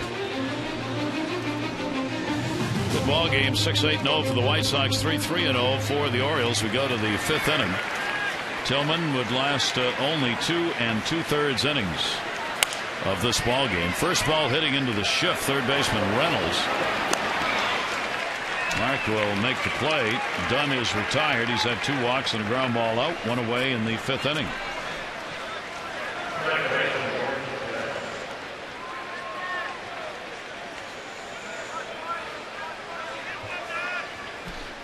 Bergeson on in very long relief, almost a start. Here's Gordon Beckham. Yeah, he'll be Get a lot of chance for innings tonight. Tillman gave up the 6 runs, all earned on 8 hits. He walked 3 and struck out 3. Ferguson getting the final out in the 3rd. He's walked a batter, and that's been it as far as the White Sox getting on against him. He pitched 3 innings of relief and long relief on Sunday. Struck out 4 when he pitched against Toronto. Beckham with the 0-1. And a quick 2-strike count on him. Got him in a good spot, down and in. Beckham right now is 2nd in fielding percentage in the American League at second base. The last White Sox player to lead the league in fielding percentage at second teamed up with Louis Aparicio in one of the great double play combinations of all time. Used a tree trunk when he hit. And his name is? And they would last forever, those yes, bats. We had them back. as kids. Nellie Fox. Nellie Fox. Yes. Yep. So we kind of accused Nick Markakis of using a Nellie Fox model for a while. Yes. You could hit a ball off a handle of Nellie Fox's You could bat. use either end. You might get a home run. Either end. Either end. Look the same. But they would virtually unbreakable. So your dad, that's the bet. Your dad would get the Nellie Fox model. Save money. Yeah, that Henry Aaron model got broken all the time. That thin-handled bat. 1-2 delivery, and Beckham again is going to foul that one off. Beckham a big fan of Louis Aparicio. And Nellie Fox, for that matter. But he knows the history of the White Sox double play combination. Off the end of the bat to second base. Beckham is retired. 2 away. Andino on the play. Today's Baltimore Grand Prix Mass and 3-day pass winner is Diana Abood from Wilmington, Delaware. Diana, you win 4 3-day passes to the Baltimore Grand Prix. Streets of Baltimore will have them going at over 180 miles an hour at the Baltimore Grand Prix, September 2nd through the 4th. Man, just I'm thinking about that, and you mentioning Louis Aparicio. Omar Vizquel, the 11-time Gold Glove winner, wears number 11 with Aparicio's permission. Show the respect that they have for the fellow Venezuelan. A great veteran infielder. Aparicio, the first and only Venezuelan inducted into the Baseball Hall of Fame. Morel got that one deep, and a nice running catch by Reimold. He got a good jump on that. That's going to be 7 in a row retired by Bergeson and keeps the score at 6-3.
Natural Gas Alliance.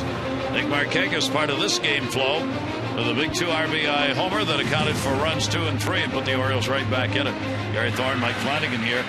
These ball games, Mike, and I'm sure you've lived through a number of them. When you get runs early in a game, sometimes it stops, and then you get in trouble as the game goes along. Yeah, there's something about you think you have enough. Okay, let's just hang on. They've got a long way to come back, and it seems like invariably you pick away, you let them back in the game. So I guess that home run by Markakis really brought the Orioles right back in it. And not to be underscored, Brad Bergeson, who had to come on early, outstanding in relief for 2+ innings. Yeah, he was up a couple of times before he got in, so he's in. You know, he's throwing some line drives, but they're making outs quick. And now it's who's going to get him out quicker, Burley or Bergeson? See if they can get to Burley, and that's going to be a base hit.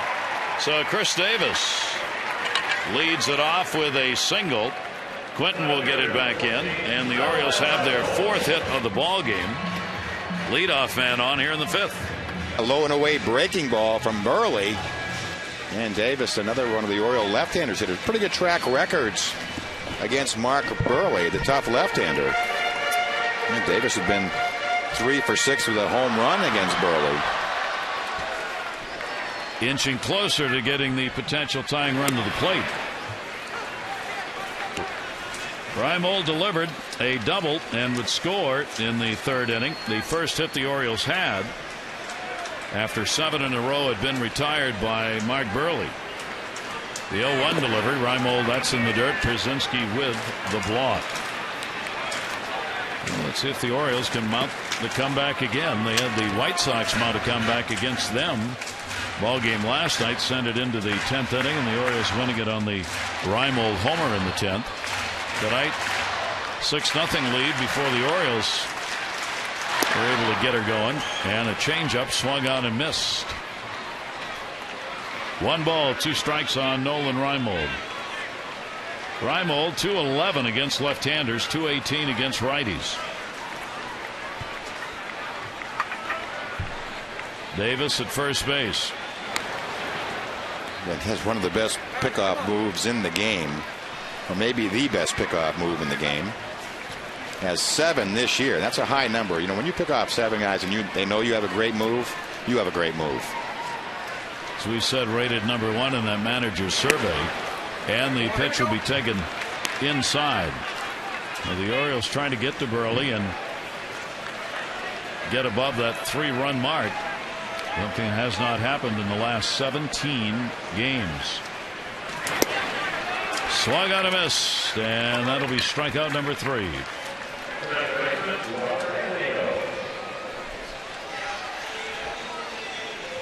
Let's take a look at the 2-2 pitch from Burley. Still a straight changeup at 80 miles an hour. Just well out in front. Predictably unpredictable. The other pickoff moves noted by the managers were those of James Shields and Justin Verlander, who is pitching for the Tigers tonight. Pitch is taken inside for a ball, and Dino. So I guess we'll say that Burley has the best left-handed pickoff move. Yes. And those other guys probably have that 3rd to 1st move too. That's the one. That's funny because did you see the play last night, 3rd to 1st? No, I missed it. 1-0 delivery. We were showing you. We've been kidding about it all week. Then the Yankees had it happen to them where Granderson was the final out of a ball game. Looked to 3rd, throw to 1st. Granderson ran. They got him in a rundown and got him. Last night, I don't know which team, they tried it again. The runner got to 2nd. The runner from 3rd scored. The ball was thrown all around the field. Yeah. They probably said, we saw that play the night before. Let's try that. We're going to try it. Not quite as easy as it looks. It didn't work. 2-1 count, Andino. Andino's going to get a base hit into left field. Pierre will get it back in, and the Orioles have 2 on, 1 down. Why did the Oriole offense feel a bit more comfortable against Mark Burley by getting those 3 runs? Feel like he's human again. Little cutter up, and Dino just muscles it over the infield. I guess it just depends if you're an optimist or a pessimist. In 4 of his first 5 starts, Mark Burley gave up over 3 runs an outing. Gave up 4 against the Indians. Gave up 5 against Kansas City. Gave up 6 against the Tigers. So he is human. The Orioles would like to make him a little more human. So 2 on, 1 away, and here's Hardy. RBI single for Hardy. He's grounded out 1 for 2. He is now 2 for 12. Lifetime off Burley. And he represents the potential tying run. He slashes that one into the seats.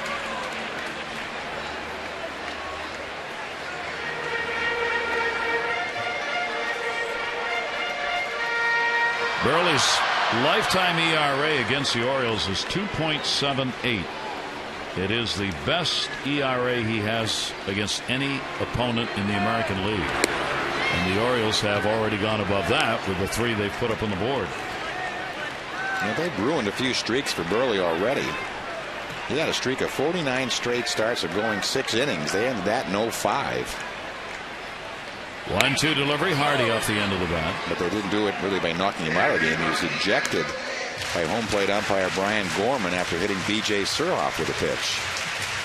The other thing I wanted to check quickly tonight, too, is to make sure Eric Cooper wasn't behind the plate, because Eric Cooper has been behind the plate in both of Burley's no-hitters. Not tonight. Chris Conroy, the home plate umpire. 1-2 delivery. That's away. 67 pitches thrown by Burley so far. 2 ball, 2 strikeout on J.J. Hardy. Oriole fans getting right back in it after they watched the White Sox get 4 runs on 5 hits in the first, 2 runs on 2 hits in the third, and a 6-0 lead. 2-2 delivery. Hardy will let it go. And a 3 ball, 2 strikeout. 2 RBIs by Pierre, 2 by Ramirez on a home run. Quentin, an RBI that came on a double. The Orioles getting back on the single by Hardy and the home run by Markakis. 3-2 pitch in the air to center. Rios. Davis tagging at second base, and Dino's trying to get to second and dives. Not by much, but he gets there. 2 down, 2 in scoring position.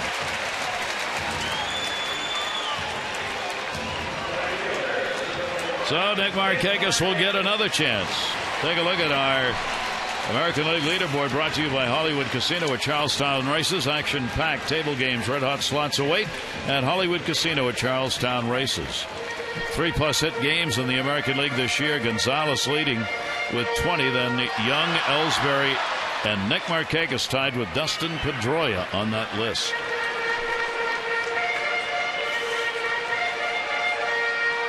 Career number 100 in the home run department for Nick Markakis in this ball game. And Nick with that .444 average against Burley, 2 home runs off him. This is who the Orioles wanted to plate in this situation. Nick now has 11 home runs this year and 51 RBIs. The 0-1 delivery. Markakis shoots it the other way, and it is foul. It's a fastball up and on the inside part of the plate from Burley. Right into the flag court, getting the Orioles right back in it.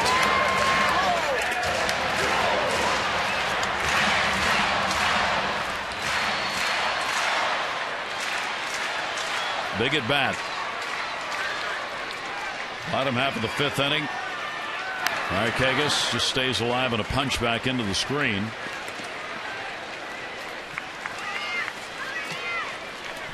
Orioles having to battle to get the potential tying run to the plate. They have done it. And now we'll try and take full advantage of it. Burley, the 2-strike delivery again. Markakis will go down swinging. Got the changeup down. That's 4 Ks. No runs, a couple of hits, and 2 are left on base. 6-3 White Sox.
Sixth inning, time for our Coors Light freeze cam.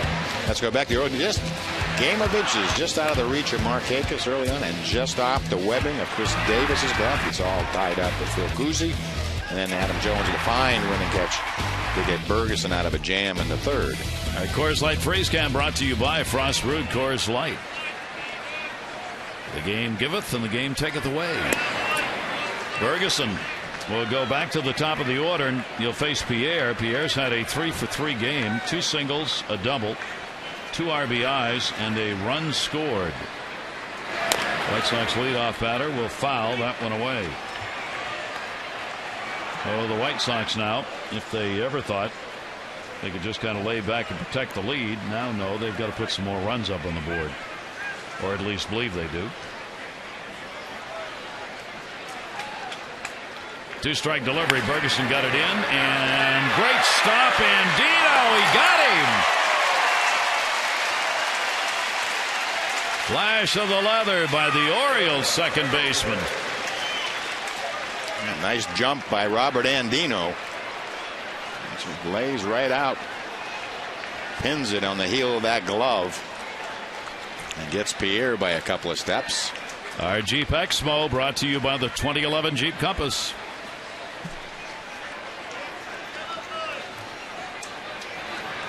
I think he's going ow.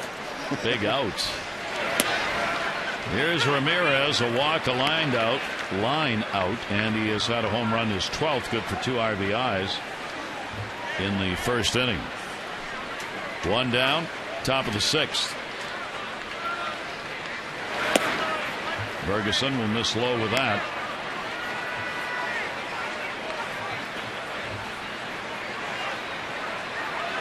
Orioles making a fight out of it after losing the first 2 by 1 runs, and then coming back in the 10th to win it 6-4 last night. Ramirez may still be struggling a little bit with the shoulder. Right there, he tried to loosen it up again. You see him swinging it. He fell on that shoulder, that left shoulder, as he made that diving stop behind second base. He got up slowly and was stretching it then.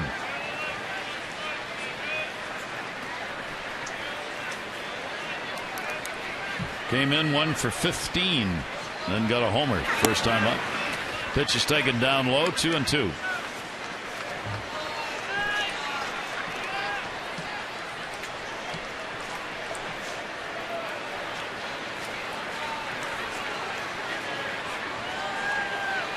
Two-two delivery. That's going to be to right for a base hit. So Ramirez starting to pick it up again. His second hit of the ball game. It comes with 1 away. Yeah, gave him that day off last night. Played Omar Vizquel, and 2 hits in this game already, and a walk. Textbook hitting, fastball away, goes right with it to right field. Ramirez on at first base, and Paul Konerko coming up. Konerko a double, a run scored, 8-game hit streak, robbed of a hit and a big play in this game at the moment, at least, by Adam Jones in the 3rd inning. Now, Adam Jones not made the catch to end the inning. 2 runs would have scored if that ball gotten out of his reach. So with the Orioles coming back, it makes all of those defensive plays that have been made look that much more important.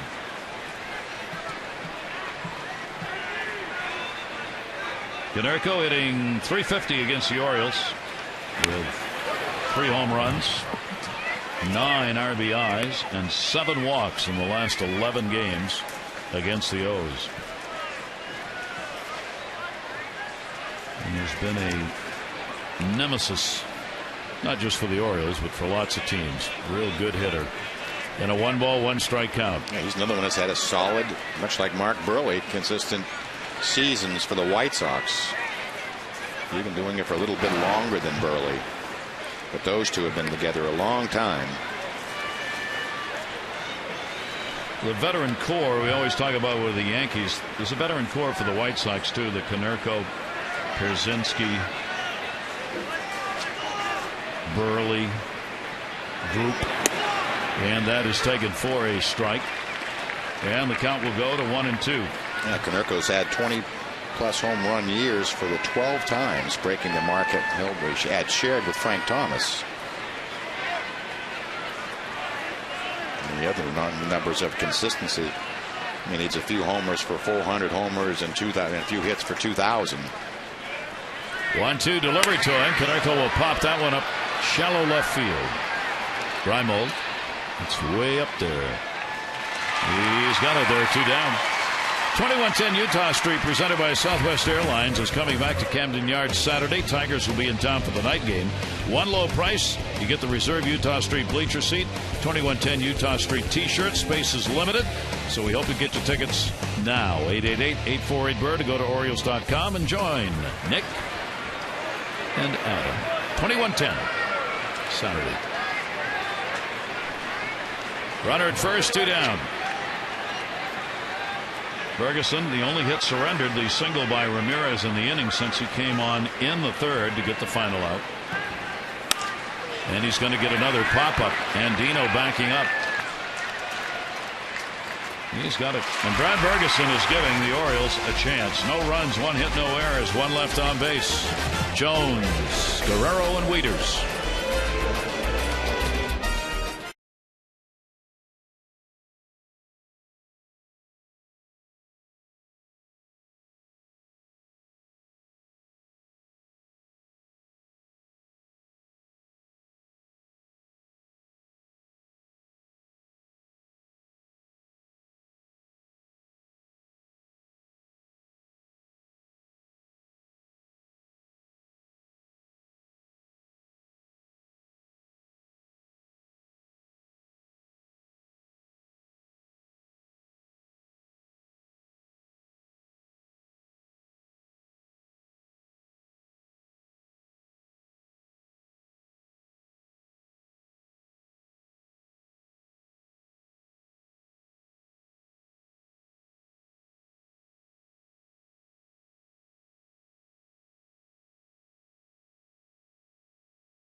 Highlights tonight, but Alexei Ramirez will get the White Sox on the board early and often. 2-run homer in the first inning, second batter of the game, and be finished off by Juan Pierre, who knocking a couple of runs with an infield 2-run RBI. And with that, Tillman will exit. And Ferguson's coming in and done a nice job. But the Orioles would come back. Markakis, 2-run homer off of Burley in a 3-run third inning. After the White Sox had taken off to a 6-0 lead. And that's where it finds us at 6-3. Adam Jones leading it off. Adam 0 for 2 in the ball game, 3 for 15 in the series. Burley jamming him. Good pitch inside. 1 ball, 1 strike count. Guerrero and Wieters to follow in the bottom half of the 6th inning. Adam at 289, the 21 home runs, 71 RBIs. Adam's trying to break into the top 10 of the American League and runs batted in. And again, Ramirez called on for the long throw. Boy, he's good. He's really good. That's the thing, when you get to watch these players night in and night out, you know, in this 4-game series, you get to see them more than usual. Watch his couple of steps, loads up on the back leg, and bang, bang at first. Buck Showalter talks about that clock that the good ones have, know exactly how long the play is going to take. He gets the out, 1 away. Here's Guerrero. He's 0 for 2. He got robbed by Ramirez the last time up. So Ramirez made a real fine play to get him out of there. I think, was that the play he hurt his shoulder on? Was it? There's been so many. Yes, behind second base. Alexei Ramirez out of Cuba, now lives in Miami. And a chopper to short, wouldn't you know it? This time he doesn't have to dive. And there are 2 down. Vladimir Guerrero's on a number that lines him up with Dan Ugla. Ugla's got the night off. Phillies are not playing, so his active streak intact at 31. Vladimir Guerrero, 1999, had a 31-game hit streak with a .386 batting average, 24 extra base hits, and 15 multi-hit games back in '99 when Vladdy ended up with a 31-game hit streak. Exactly 31. That's where it ended. Last players with 31-game hit streaks include, along with Guerrero, Kenny Landreau, Rico Cardi, Willie Davis. Then you go back to 1924, Sam Rice, 1906, Nap LaJoy, and Ed Delahanty in 1899. 31-game hit streaks. 1-1 delivery. Wieters 0 for 2 in the ball game. Uggla's the fifth second baseman to have a 31-game hit streak. Nap LaJoy was a second baseman. Rogers Hornsby had a 33-game hit streak in '22. Louis Castillo, 35-game hit streak in '02. And Chase Utley had a 35-game hit streak in '06, all second basemen.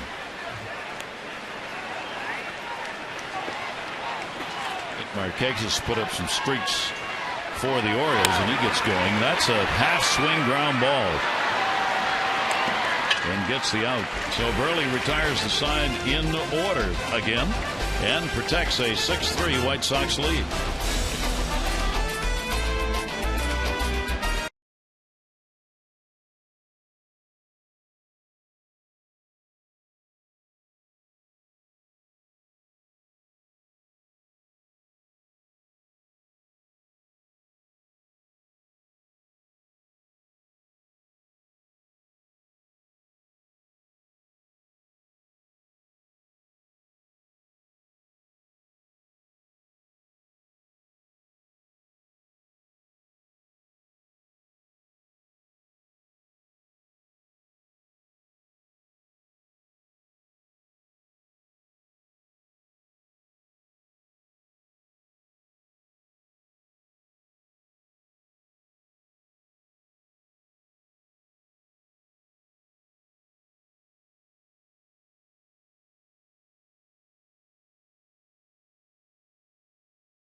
Tomorrow, Moro's action. The Tigers are coming to town. Alfredo Simon will be taking the mound against Brad Penny.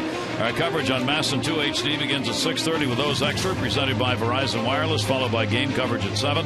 All the access you need right here on MASN. Yeah, pretty good matchup. Tigers lead the AL Central. They're 10-10 in their last 20 games. Miguel Cabrera, one of the best right-handed hitters that I've seen. 3 for 10 home run versus the Orioles this year. And the Orioles lead the season series 2-1.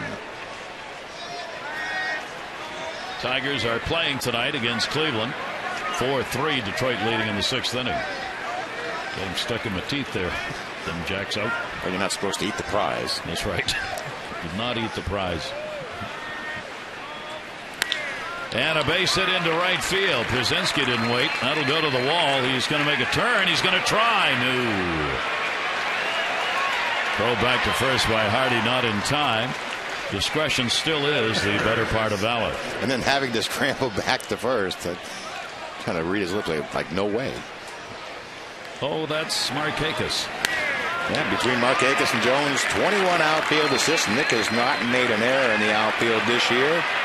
Now, quick release and accurate throwing arm.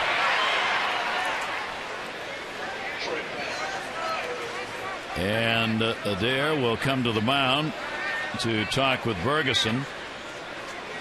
Bergeson has worked in this is 4th full inning. Troy Patton up, the left-hander. Rios, then Dunn and Beckham due up in the inning. And Adair going through it. giving him a little bit of time to get loose, and also I'm sure Buck Showalter happy with the number of innings he's able to get out of Bergeson tonight. Yes, you were wondering. We talked about Adam Jones on that list by the managers, the best defensive outfielders. So Franklin Gutierrez first, then Adam Jones. Kind of surprising, Nick, not in it. Don't know how many votes he got because they only list the top 3. Sin-Soo Choo of the Indians was listed 3rd by the managers, and also he was voted to have the best arm in the outfield in the American League, with Jeff Francoeur 2nd. 2 real good arms, but there's a pretty darn good one out there for the Orioles. Yeah. Here is Rios 0 for 3. Yeah, I think this really separates Markakis is the accuracy. Down to 3rd. Reynolds has got it. Can we give away 1,000? Oh, yeah. Double play turned around the horn as Rios hits into it. 5-4-3. And congratulations to Mike. I don't think so. I was going to give Mike some more money, but I know we had a lady here. Darlene, either Morin or Moran, depending on what part of the country you're from. Congratulations, Darlene. You just won $1,000 from the Maryland Lottery. I'm glad you got it right. She'd have been calling you. She would have been. She'd have been on the phone between innings. I would not want to have her upset. Darlene and Edgewater, you just won $1,000. Congratulations. Now, you're from New Hampshire. Yes. And I'm from Maino. Yes. So how would you pronounce her name, last name? Moran. Moran, yeah. The French pronunciation. Here's Adam Dunn. Écoutez and répétez. Yeah, we Dunn drew a walk and scored. He's had a couple of walks and he's grounded out. That's going to go into the shift. Davis diving. Good coverage, and Bergeson is there. No runs, 1 hit, no errors, nobody left on base. Orioles D are rising to the occasion. 7th inning stretch time brought to you by Jack Daniel's Tennessee Honey. Fly straight, drink responsibly.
Drive lineup. Suzuki, the power of engineering.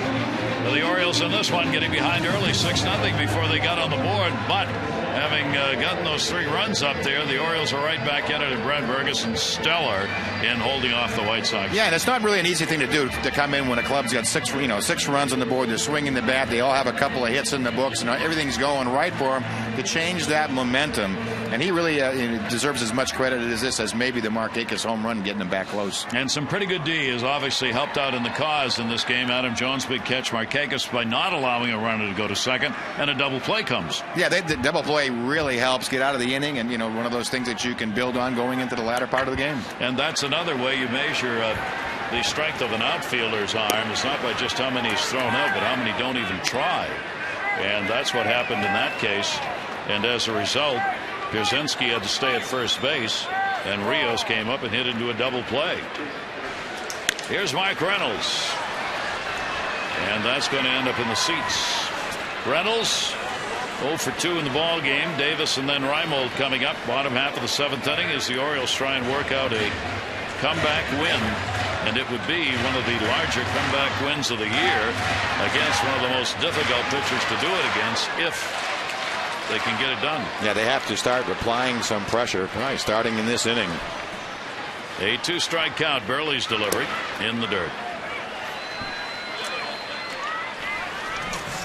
1-2. Burley has walked none. He has struck out 4. Burley came in averaging only 1.9 walks per 9 innings, the 6th best number in the American League, and he's got the 9th best ERA at 3.04. 1 ball, 2-strike delivery and a changeup. Strikeout number 5. Orioles' upcoming schedule presented by Xfinity. Tigers in for 3, and then the Orioles head out west to open up a series against Oakland. Catch all the action with Xfinity only from Comcast. Xfinity, your home for the most live sports. Get Xfinity today, 1-800-XFINITY. Birkin in the bullpen warming up. Ferguson has done his job. That'll be hit down to first base by Davis. Bobbled. Here's a good play. Burley got off the mound on a play that, if you just looked at it, was going to be all first basemen's, but instead of assuming, he went to the bag and gets the out. Yeah, that's how you get a Gold Glove, not assuming anything. Hit to that right side, get over the first base. You know, right here you see Adam Dunn. He'll do the old double dribble down at first. Has a difficult time getting rid of it, and a high, slow flip. Take nothing for granted. So a couple of quick outs in the 7th inning. Reimold a double, and he is struck out.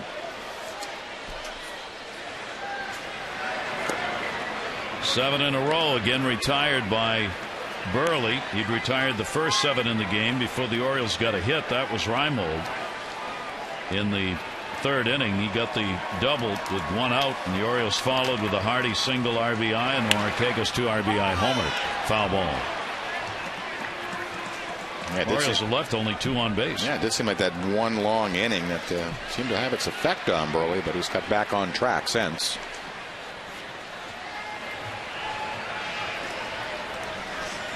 Buck Showalter's talking about it before the game. You know, the scouting report about step out. Man, he can slow down, change his pace. He goes, "You think that's been tried before?" It seemed to work, does it? I mean, you can see the hitters. They really just get their foot in. They usually get just one practice swing, and he's on you. There was right there, one swing. Ground ball towards short. Ramirez again. He'll circle it. Look at the arm. Not this time. And hustling down is Reimold to get his 2nd hit, an infield single. Now off the end of the bat, looks like a straight changeup. Ramirez will go into the hole and throw on the run. Just not able to get enough on it. And close play at first. And good hustle by Reimold.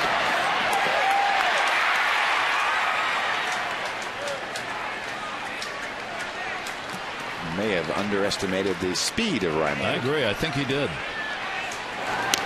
So Reimold on at first base and Andino up. Andino is singled. Grounded out, his first hit of his career off Mark Burley. Now 1 for 7. Ramirez would like to have that one back, I think. I'm not sure he could have gotten him no matter what he did, but he did take a little extra step in order to get the ball. Yeah, probably would have taken a little bit different route to get to it. Yep. Get to it a little quicker. 1 strike count.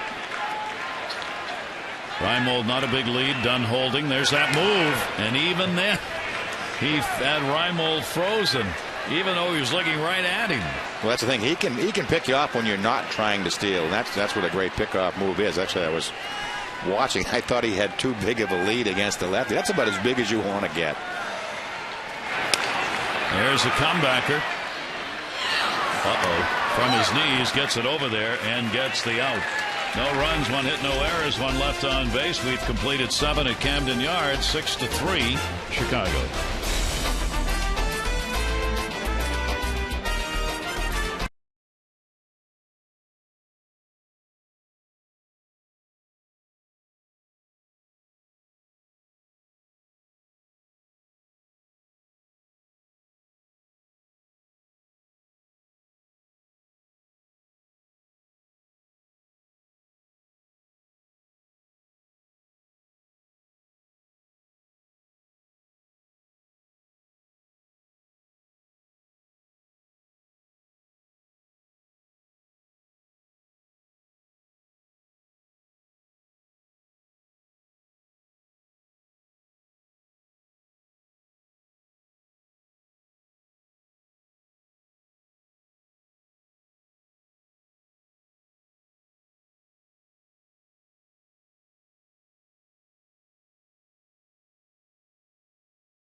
AT&T Player of the Game. The candidates tonight: Nick Markakis, the big 2 RBI homer; ALEXEI Ramirez, who's had a big game as he's come through with some hits and played some outstanding D and has had a home run; and Juan Pierre, 3-hit ball game, 2 RBIs, run scored.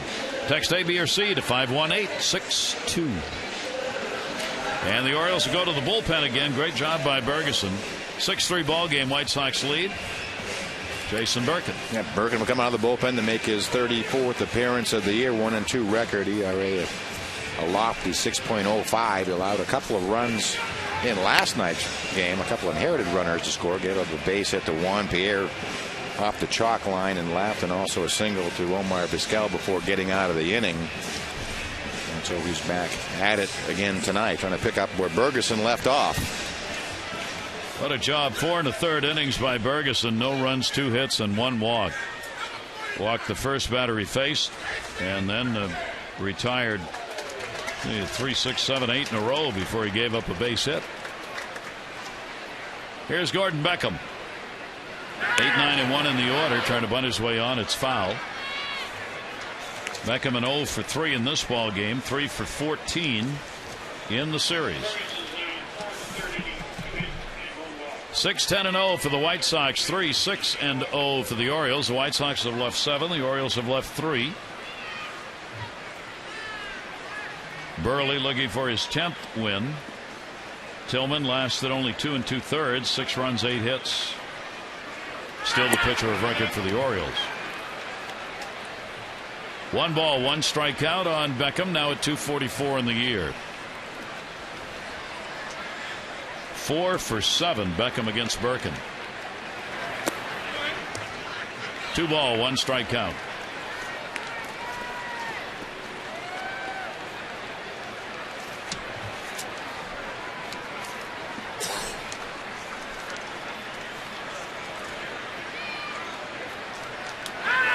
And he'll take that pitch down low. The White Sox have been a very patient hitting team in this game. After that first inning, when everybody came up swinging at strikes, Ozzie Guillen's ball clubs work counts deep. 3-1 delivery. He took it, and it's in there. And the count goes to 3-2. And almost like the first time through, they're very aggressive with the fastball and strikes being thrown. And after that, they seem like they're much more patient. Here's the 3-2 delivery, and towards short. Hardy. Beckham's retired. On our silver screen, 2 up and 1 down. Philadelphia off a road trip. Day off today, 9-1. That is the best record the Phillies have posted on the road ever in a 10-game or more series. Second time Nolan Reinholz had a walk-off home run in his career. The other Orioles, multiple home run ending games: Cal Ripken, Tony Bautista, and Brian Roberts. And the Astros 38-79. That is the worst record the Astros have ever had at this point of a season. 40 games below 500. Ouch. Find themselves 29 out. That'll be a base hit. Morel's got a 2 for 4 in a 5-hit series. A 1-out single. Orioles take on the Yankees at Camden Yards Friday, August 26 through Monday, August 29. 5 games in 4 days. Good seats remain for all 5, including the day-night doubleheader Saturday the 27th. Help us paint the park orange. For tickets, 888-848-BIRD, to go to Orioles.com. It will be one of the more unusual baseball weekends with a 5-game series. 1 rainout necessitating the doubleheader. Pierre puts it in the air, left center. They were playing shallow. Enough time for Reinhold to get back. Runner halfway, goes to first.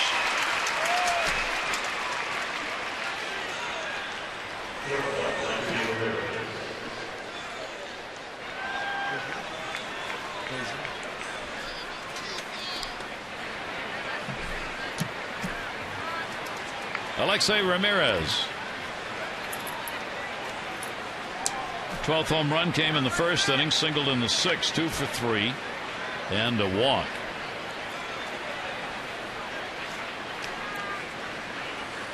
Ooh, close. Morel was kind of flat-footed over there, not expecting it, and had to do one of those flat-footed dives. Not a base. That's a pretty good lead, though. But he just happened to be leaning just a little bit towards second. Just about got caught. Ramirez 0 for 4 off Jason Birkin. We were talking about that Phillies great streak, best ever on the road with that 9-1 mark. Part of that, Hunter Pence, since joining Philadelphia, he's played 12 games. He's gone 17 for 49, hitting .347, 3 home runs, 9 RBIs. The Phillies have won 11 of the 12 since Hunter Pence joined that team in the deal. He pitched down and away to him for a strike. That's one of those things you look back on. I know Carlos Beltran to the Giants, and last I heard he had a sore wrist and missed a couple of games. Derek Lee's out with Pittsburgh. That hand that got hit apparently still bothering him.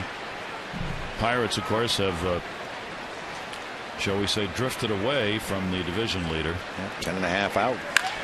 That's going to go to short. Hardy's going to back up hard hit. He'll go to second, Andino, and get the out. No runs, 1 hit, no errors, and 1 left on base. Bottom of the 8th inning. It's a 6-3 White Sox lead.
Year, the Care First Blue Cross Blue Shield is going to contribute $50 to the Living Classroom Foundation. To date, there have been 317 walks, $15,850. Care First Blue Cross Blue Shield encourages each of us to take that first step towards a healthier and more active lifestyle. Just follow Mark Burley around, you'll be more active. It'll be quicker. J.J. Hardy. Hardy, a single RBI, 1 for 3 in the ball game, down to third. Foul. Yes. Just before it got to the bag. It was a nip the corner. We were watching between innings. Mark Burley even warms up fast. He comes out on the mound and just plays catch with Pierzynski. I mean, back, forth. The home plate umpire standing there, and before he ever gives him the sign, he throws down to second base. So that was just foul. About 6 inches foul, but you're right. Even the umpires can't keep up with the pace. No. Well, when Burley threw his perfect game, they figured he was on the mound for 32 minutes. That's amazing. 32 minutes. Gets a strikeout. 6 strikeouts in the game. Our game flow brought to you by Captain Morgan. Want a VIP baseball experience presented by Captain Morgan? Go to Orioles.com/captain. A big early lead of 6 runs, 4 in the first and 2 more in the third. And the Orioles had not been able to get there. They've picked up 3 runs, but Burley's trying to make it 18 in a row in which he has not surrendered more than 3 runs in a ball game. That is an amazing number. Nick Markakis, a 2-run homer off him.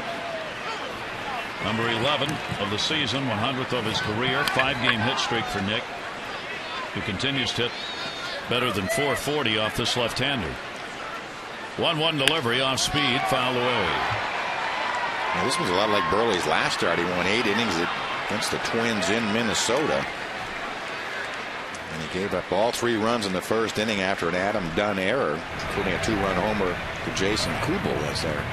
And closer gets up. Santos down to first base, backhanded by Dunn, and over to cover is Burley, and there are 2 away.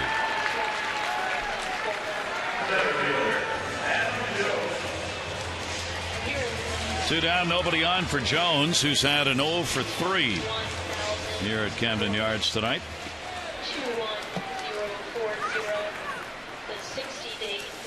Burley looking for win number 10, which would be the 11th consecutive season that he has had 10 or more wins. If he can get it, he certainly is going to get it this year. If not tonight, soon. 2 down. Jones, the off-speed pitch is in. Breaking ball. 21,040 the attendance announced tonight. 21,040. Jake Arrieta t-shirt night. Jake's due to have the operation on the arm tomorrow. A couple of months rehab, but Showalter hopes that by the time spring rolls around, he will be ready to pitch again. In the air to right, hit pretty well. That is at the wall and caught. Quentin is there. So another 1-2-3 inning. We've completed 8 at Camden Yards, and the Orioles still looking for those 3 catch-up runs.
On Masson is brought to you by Southwest Airlines.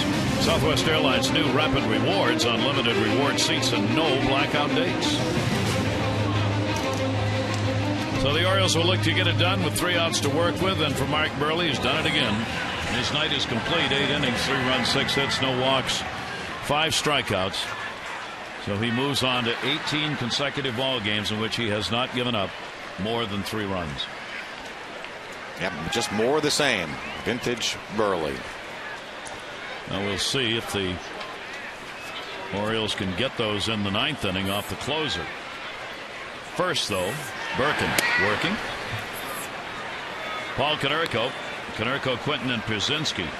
Konerko a double. 8-game hit streak.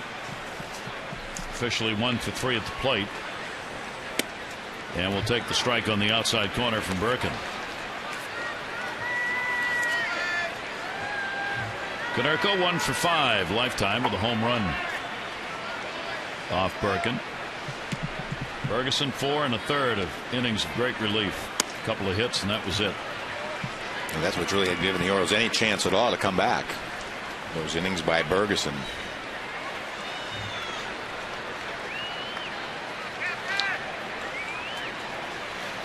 Two ball, 1 strike count to Konerko. In the air to left field. Raimo going back into the corner. Not going to have a chance on this one. And Konerko will go into second base with a leadoff double here in the 9th inning. And certainly will get a pinch runner at this point. Fastball up and on the inside part of the plate. Just gets enough of it. Reached the warning track and up into the seats. So KONERKO with that bad leg limping off. Diaza will come on to run for him at second, as he did in the ball game last night. And we'll hope the best for KONERKO. Back to Chicago, examination tomorrow, and see if that leg's got any sustained damage beyond just the pain he's feeling in it after being hit back on July 31 on the outside of the knee. Here's Quentin. Quentin's had a 1 for 4 in the game, a double in the first inning, and an RBI. And inside, that'll be the 12th hit the White Sox have put up in the ball game. 8 against Tillman, 2 against Birkin, and now 2 against Bergeson as well. Birkin, the 1-0 delivery. Quentin again backs off the pitch inside. Quentin a 2 for 4 off Jason Birkin.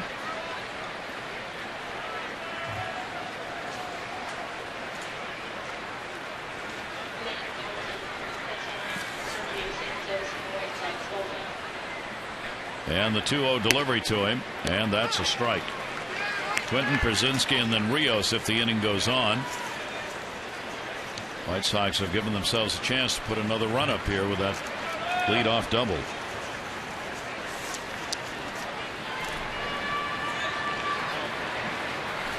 They've had the leadoff man on 4 of the 9 innings tonight. 2-ball, 2-strike count on Quentin.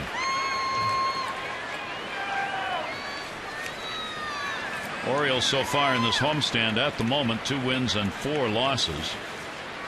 They have averaged 4.5 runs a ball game, but the starters have given up almost 6 runs per game here in the homestand. 2 balls, 2 strikes. Quentin a chopper to get the runner moved up. And Dino. Well, Quentin, that's a quality at bat. Runner at third, 1 away. Moves a runner.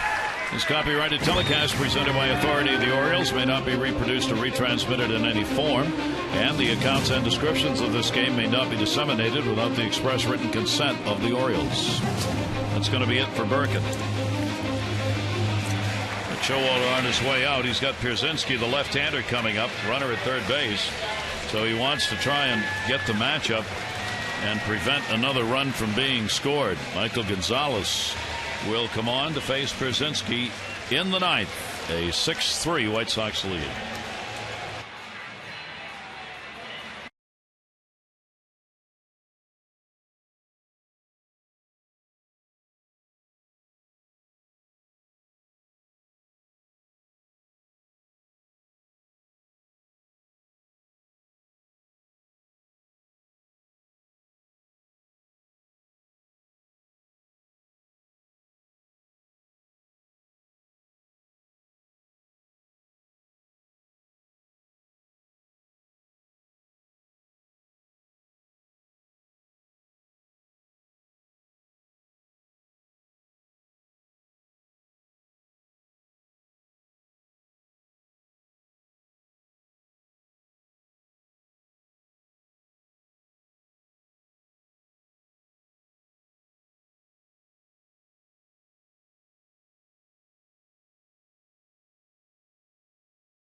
In last night's game, came on to face, struck out KONERKO, also struck out Carlos Quentin. 38 in the third innings of work, 44 hits for the left-hander. Infield drawn in. Davis, runner halfway. Nobody covering first.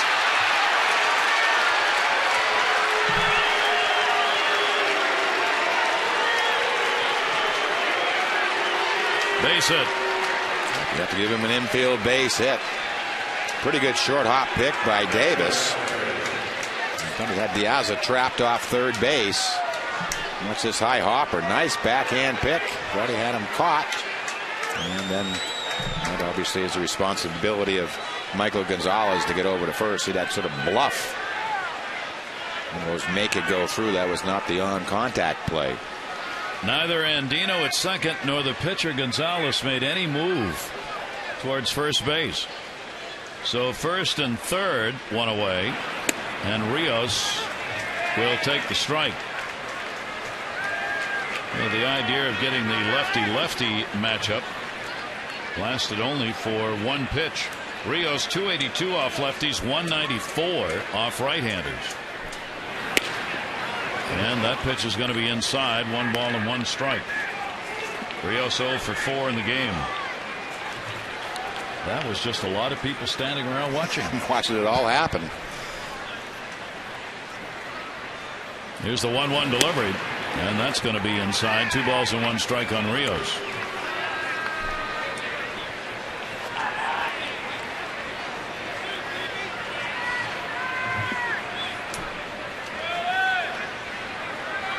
The Orioles could have had a second out and the runner not scoring because Piazza did not go on contact, obviously. I think he thought it was going to be such a tough play.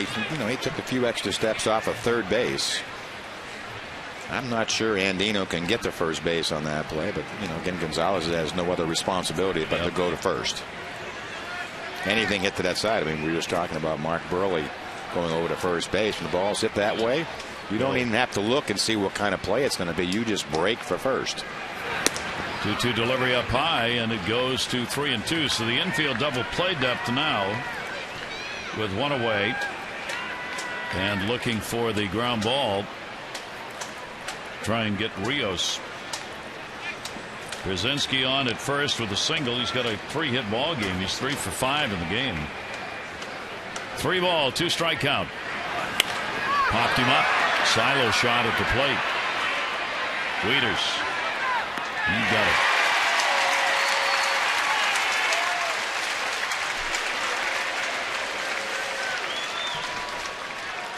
Let's take a look at this pitch to 3-2 pitch to Alex Rios. A straight changeup, low middle of the plate. You see Rios just getting underneath it and popping it straight up.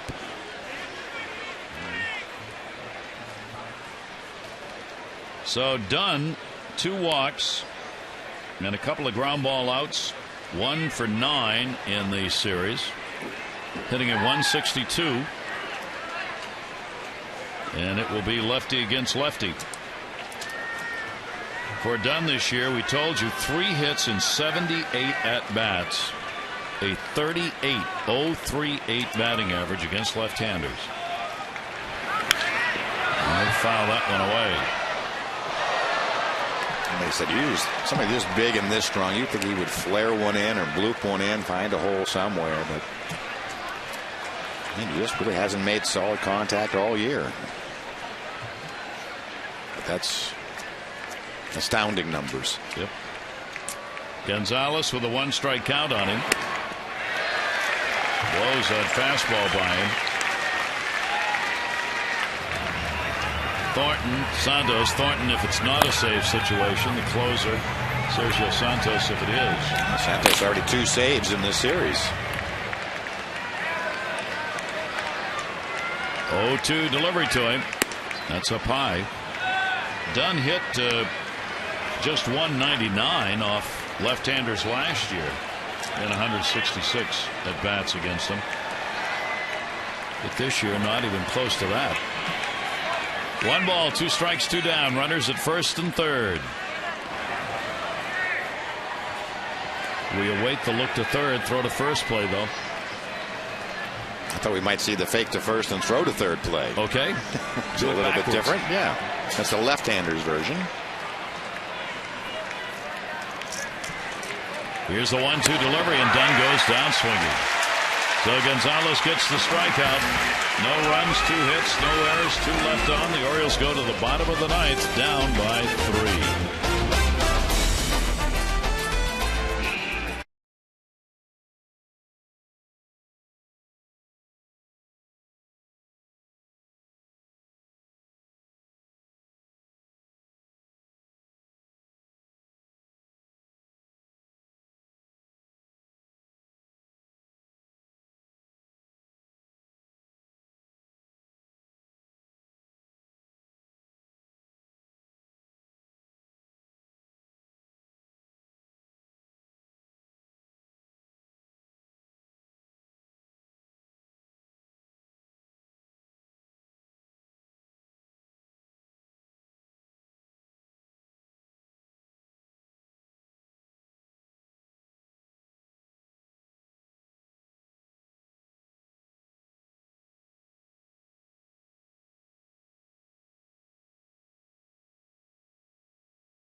Night and the extra innings can carry over. Let's update you on the voting for the AT&T Player of the Game. There are the results so far.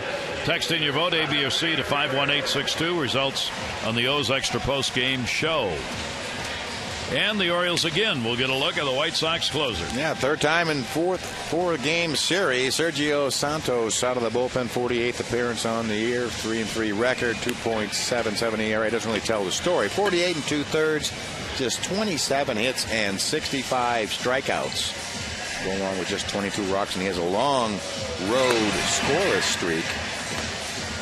There's a 29-game road scoreless streak covering 30 innings dating back to last year. Again, he's pitched in the first 2 games of the series, came on, struck out the side in the 7-6 White Sox win, struck out Hardy, Markakis, and Jones, and came in the second game 2 in the 4-3 game to get the final out and struck out Andino. Brent Lillibridge will come on to play at first base for Dunn. Vladimir Guerrero 0 for 3 in the game. Orioles DH leading it off, bottom of the 9th inning. Vladdy will take it inside. Santos has gone 3 for 3 in save opportunities against the Orioles this year. He's had to work only 2 2/3 innings. He hasn't given up anything, not even a hit, no walks, and 6 strikeouts. Here's the 1-0 delivery. Vladdy will take that one for a strike. Santos, the converted position player, converted by the White Sox organization into a pitcher. An amazing story to have a converted position player become a closer. Here's the 1-1. Guerrero to third, foul, 1-2. Yeah, just kind of all evolved for the White Sox. Actually, Matt Thornton was going to be their closer to start the season. He started off slow as the closer. They were going to try Sale in that position, and also Santos. And Santos just kind of emerged from the pack. And is refusing to give it up. 1 ball, 2 strikes. The center. Rios. Guerrero's retired. Take a look at this. This is this slider. This one's a little bit of the flat variety. So just get on the side of it. There's that kind of football spiral spin. Just above the label. When you are behind and you're going into that last at bat, bottom of the 9th, top of the 9th, whatever it may be, that first out really takes the air out of the bag, doesn't it? Yeah, if you don't have, you feel like you don't have a chance. That first guy gets on, you think, oh boy, you can milk this, maybe get a walk, if something happened. That lead-off out with your final 3 outs in front of you. A very, very big out in baseball. Wieters an 0 for 3 in the ball game. 0-1 count on him. Santos has the second lowest batting average of relievers, 161 against him. Strikeouts, he's third with 65. He is 6 in saves with 24. 1 ball, 1 strike.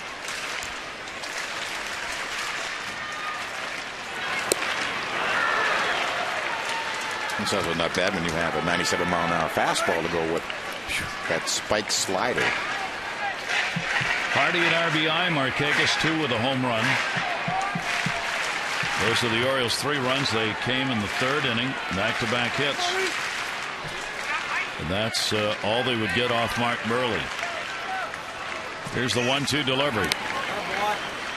Victory here, and Burley would be 10-5, all-time 7-5 against the Orioles.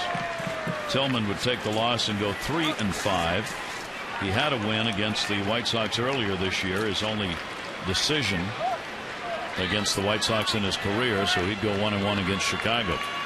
And these teams, if the White Sox hang on, will end up with a 4-4 split of the 8 games on the year. 2-2 delivery, bounced it. 3-2. Now just, again, looking for an opportunity. You need a couple of runners where you can start applying some pressure. The White Sox have played very deep in the outfield. No doubles defense.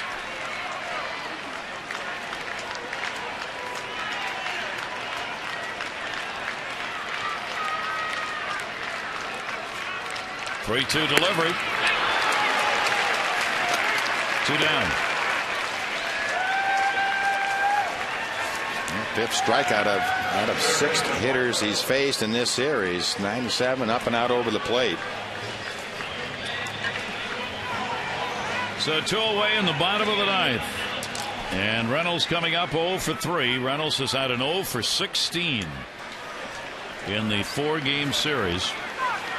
He's batting under 100 this year against the White Sox. And Santos' pitch is in there.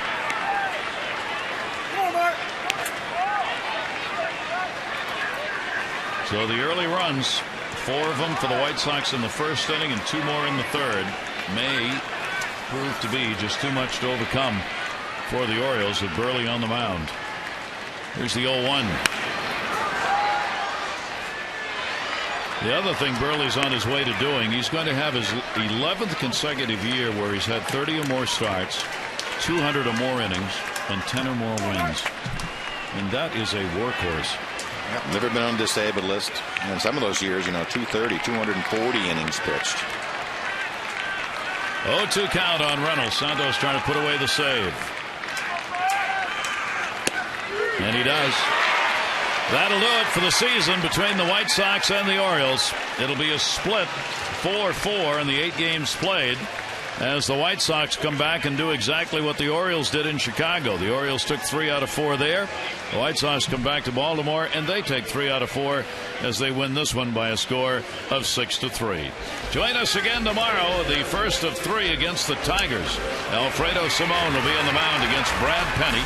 Our coverage at 6:30 on Masson 2 HD with those extra, presented by Verizon Wireless. Our game will be at 7. For Mike Flanagan and our great crew here at Camden Yards, I'm Gary Thorne. Thanks for being with us, everybody. Jim and Rick standing by. O's Extra coming up next to look at how this game got started offensively early. Sox win this one 6-3. Adieu.